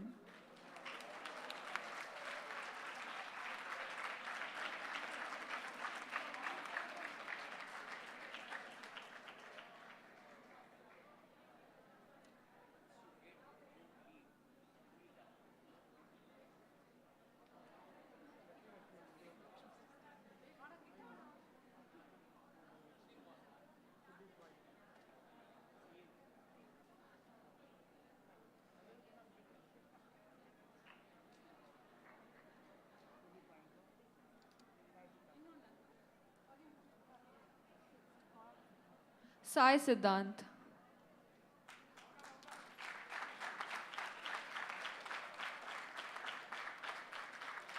We now have the secondary team, which consists of Dhriti Bansal, Diya Kailash, and Kritin Vallayappan, each of whom will receive a neckband headphone.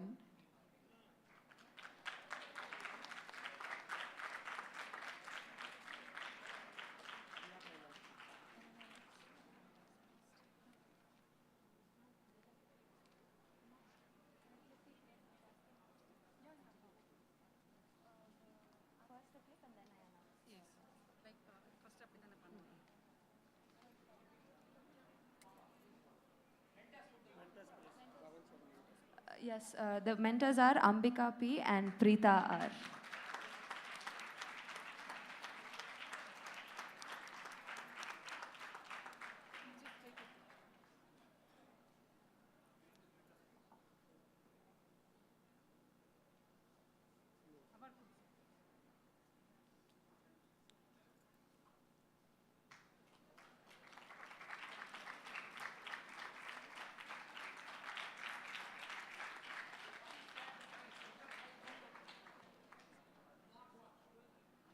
The mentors are receiving smartwatches.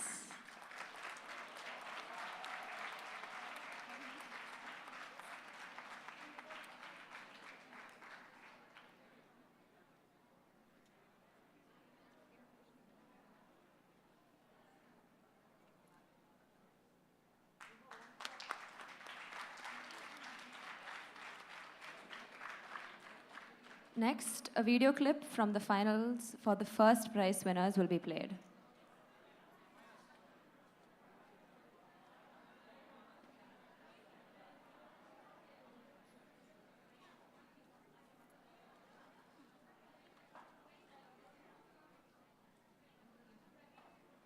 ஆதிசங்கரோடு பிறந்த இடத்தை கண்டுபிடித்து அங்கு ஒரு ஆலயத்தை அமைத்தவர் 8 வயதிலே குரவரம் பெற்றவர் ஆதிசங்கரருடைய Jayanthi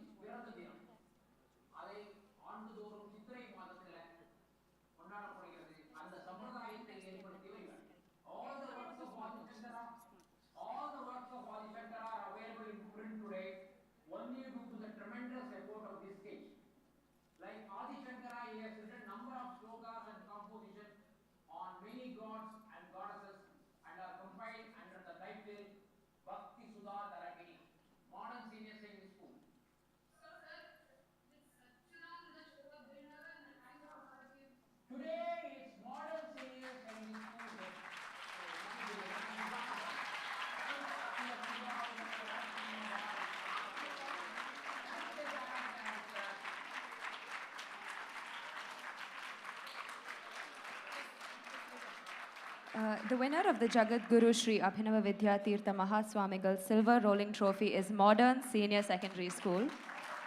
Their mentors are Srimati L. Divya and Srimati Gomati Pasupati, who are both receiving smartwatches. The primary...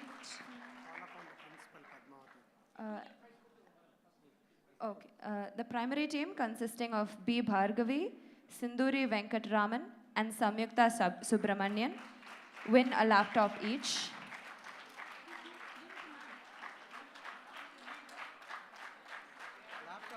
Laptop. The primary team winners are each receiving a laptop.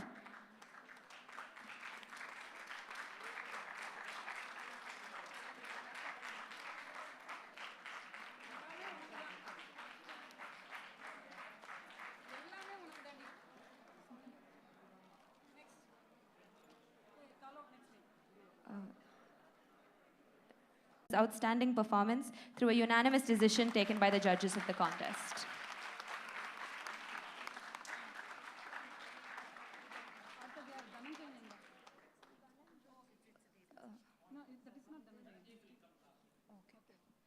P. Sandhya, S. Srijit, D. Hariharan, and A. Dhananjayan.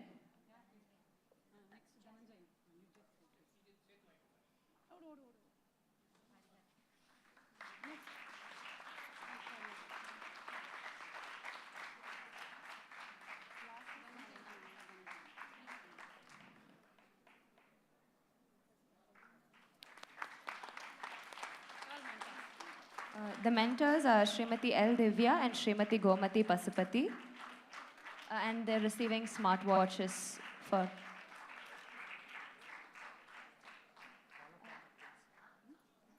we invite the principal, Padmavati ma'am, to come up on the stage as well.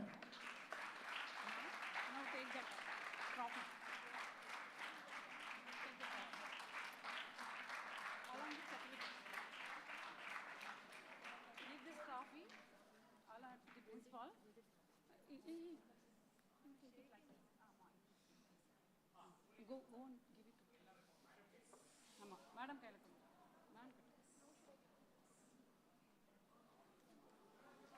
Yes.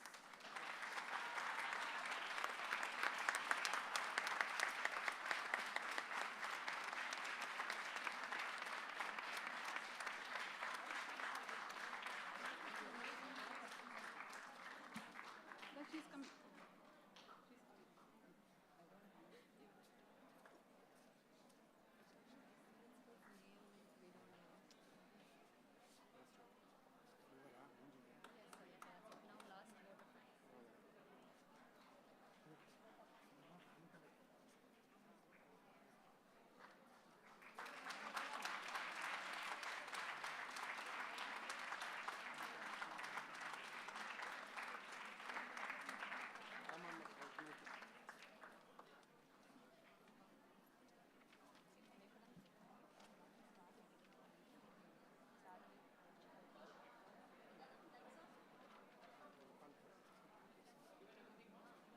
Thank you, sir.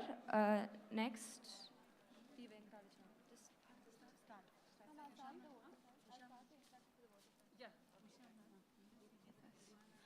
Shri P.V. Venkatachalam, a trustee of Shri Vidyatheertha Foundation, is an ardent devotee of the Sringeri Jagadgurus.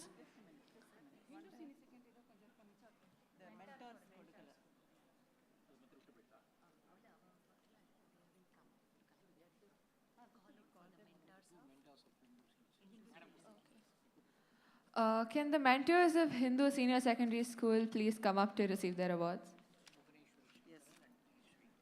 Srimati Bhuvaneshwari Shankaran and Srimati H. Jayashri.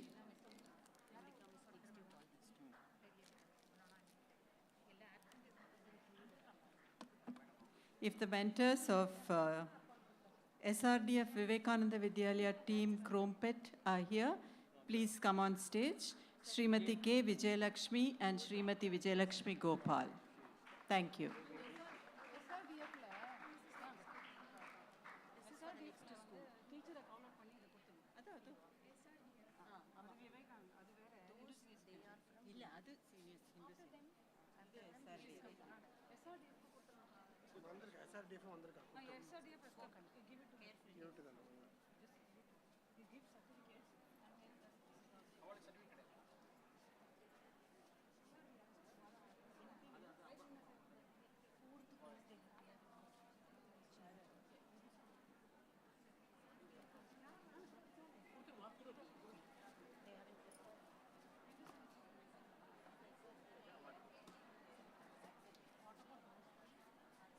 Shri P.V. Venkatachalam, a trustee of Shri Vidyatheertha Foundation, is an ardent devotee of the Sringeri Jagadgurus. He is an IT professional with over 40 years of experience. A former director of Hewlett-Packard, he now has his own software company specializing in software for the marine industry. He is a chemical engineering graduate with additional qualifications in industrial engineering, management and cost accounting. Shri P.V. Venkatachalam is a voracious reader. With his extensive knowledge in ancient history and religion, he is an expert in conducting workshops on subjects pertaining to Indian philosophy. We now request you, sir, to deliver the vote of thanks.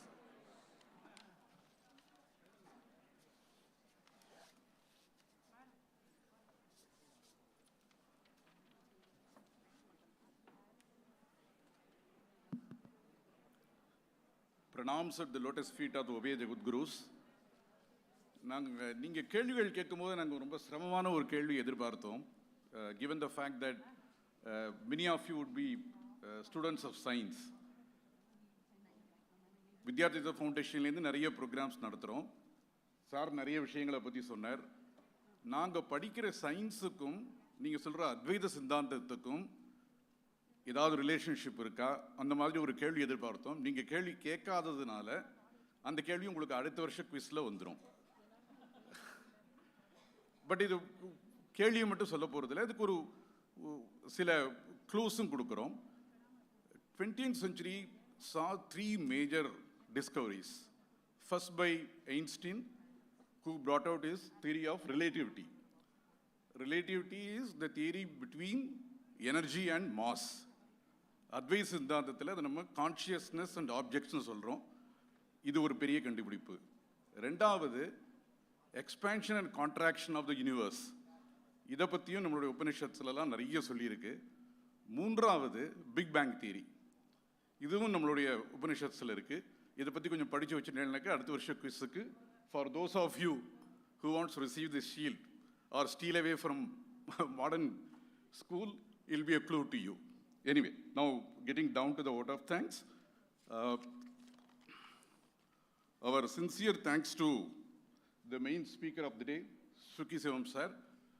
மிக அழகாக கோர்வையாக அவர் பதில் ரொம்ப அழகாக கொடுத்தார். அவர் முதல்ல பேசினதிலையும் எப்படி தடைகளை மீறி வரலான்னு ஒரு லாப்ஸ்டர் ஒவ்வொரு விஷயத்துக்கும் ஒரு எக்ஸாம்பிள் சொல்லி தான் சொன்னார். ஒரு நேரடியாக பதில் வந்து சொல்லும்பொழுது ஒரு தியரிட்டிக்கலாக இல்லாமல் ஒரு அழகான உதாரணங்களை சொல்லினார். லாப்ஸ்டரை வச்சுன்னு எப்படி தடைகளை மீறி வளர முடியுங்கிறத பற்றி சொன்னார். தலாலாமாவை வச்சுன்னு எப்படி தோல்விகளிலேருந்து எப்படி வெற்றியை கொண்டு வரலாங்கிறத பற்றி சொன்னார். ஆதிசங்கராவோட ஹிஸ்ட்ரியிலேருந்து சேலஞ்சஸ் இந்த சொசைட்டி என்ன இருக்குது, அதுலேருந்து எப்படி லீடர்ஷிப்பை உருவாக்கிக்க முடியுங்கிறத பற்றி சொன்னார். இந்த மாதிரி நிறைய விஷயங்களை பற்றி சொன்னார். அவர் நிறைய கேள்விகள் உங்களோடதில் நிறைய விஷயங்களில் வந்து இந்த வாசனாஸ் இம்பல்சஸ் இதை பற்றிலாம் இருந்தது. இதை பற்றி ஒரு விஷயத்தை சொல்லிட்டு I get into the vote of thanks. 34வது பீடாதிபதி ஸ்ரீ சந்திரசேகர பாரதி சுவாமிகள், ஸ்ரீ அபினவ வித்யார்த்தி சுவாமிகளோட குரு, அவர்கிட்ட இதே கேள்வி கேட்கப்பட்டது. விதி, மனித முயற்சி, இதை பற்றி கேள்வி கேட்கும்பொழுது இந்த வாசனாஸ் இம்பல்சஸை பற்றி வருது. அதுக்கு ரொம்ப சுலபமான உதாரணம் சொன்னார் அவர். இந்த வாசனாஸ் ஒரு விஷயத்தை நல்ல விஷயத்தை செய்ய தூண்டுறதுக்கும் கெட்ட விஷயத்தை செய்ய தூண்டுறதுக்கும் துரியோதனனை பற்றி ஒரு கேள்வி கேள்வி மகாபாரதத்திலே ஒரு வாக்கு இருக்குது. துரியோதனன் போய் கேட்குறான், எனக்கு கெட்டது நான் பண்ணுறேங்கிறது தெரியறது, இருந்தாலும் my mind is going behind those bad impulses அப்படிங்கிறது. அதுக்கு பதிலும் மகாபாரதத்தை சொல்லியிருக்கு. இது எப்படி வருதுன்னு கேட்கும்பொழுது அவர் சொன்னார், இதெல்லாம் போன ஜென்மங்களாக நம்ம கொண்டு வரதில் வர விஷயங்கள். எப்படி மரத்தில் ஒரு ஆணியை எவ்வளவு ஸ்ட்ரோக் போட்டு அடித்தது உள்ளே போகிறதோ அதை வெளியில் எடுக்கிறதுக்கும் அதை விட நிறைய ஃபோர்ஸ் சக்தியை யூஸ் பண்ணி தான் நம்ம எடுக்க முடியும்.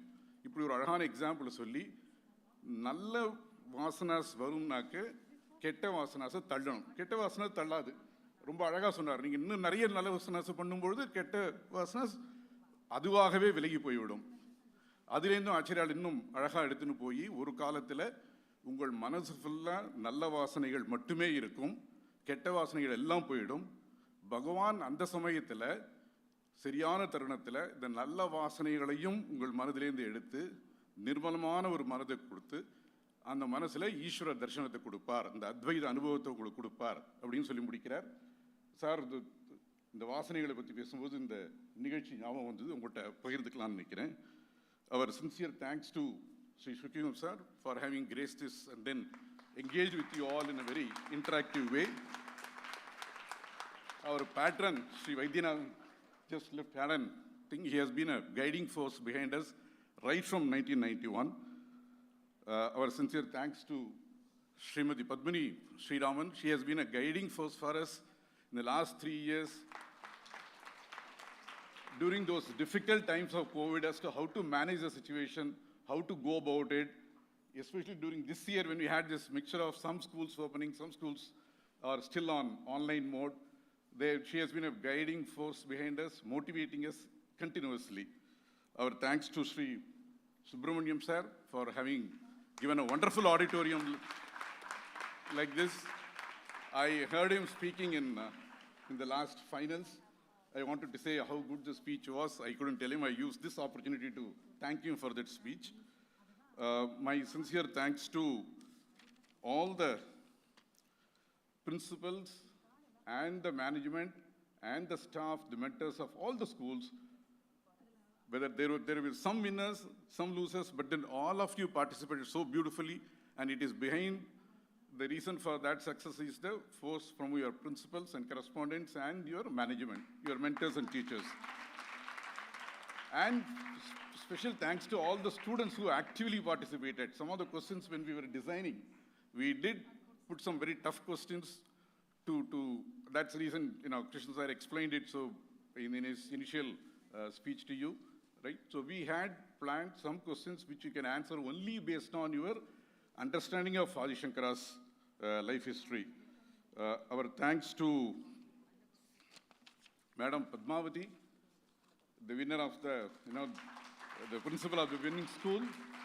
We had organized a seminar for the teachers 3 months back in her school on the glory of Indian Dharma and culture. She hosted it so nicely, so I take this opportunity to thank her for the same. Last but not the least, I thank Sri Mariappa of Sriram Studios. We gave him very tough job. We had him telecast a lot of, from Sringeri. Sringeri is a holy town, but it is in the midst of Western Ghats. So they had a lot of challenges in overcoming how to do it online. So they were with us, providing this technical support. Our sincere thanks to Sri Mariappa of Sriram Studios. Thanks to everyone for having this program a grand success. Specific thanks to the staff of Bhavan's Vidyashram and the students who have been very actively performing. They had triggers. They like, we call it in management knife through butter. That's how they managed the show here. Thank you all. And teachers. Oh, teachers behind them. Yes. Thank you. Thank you so much.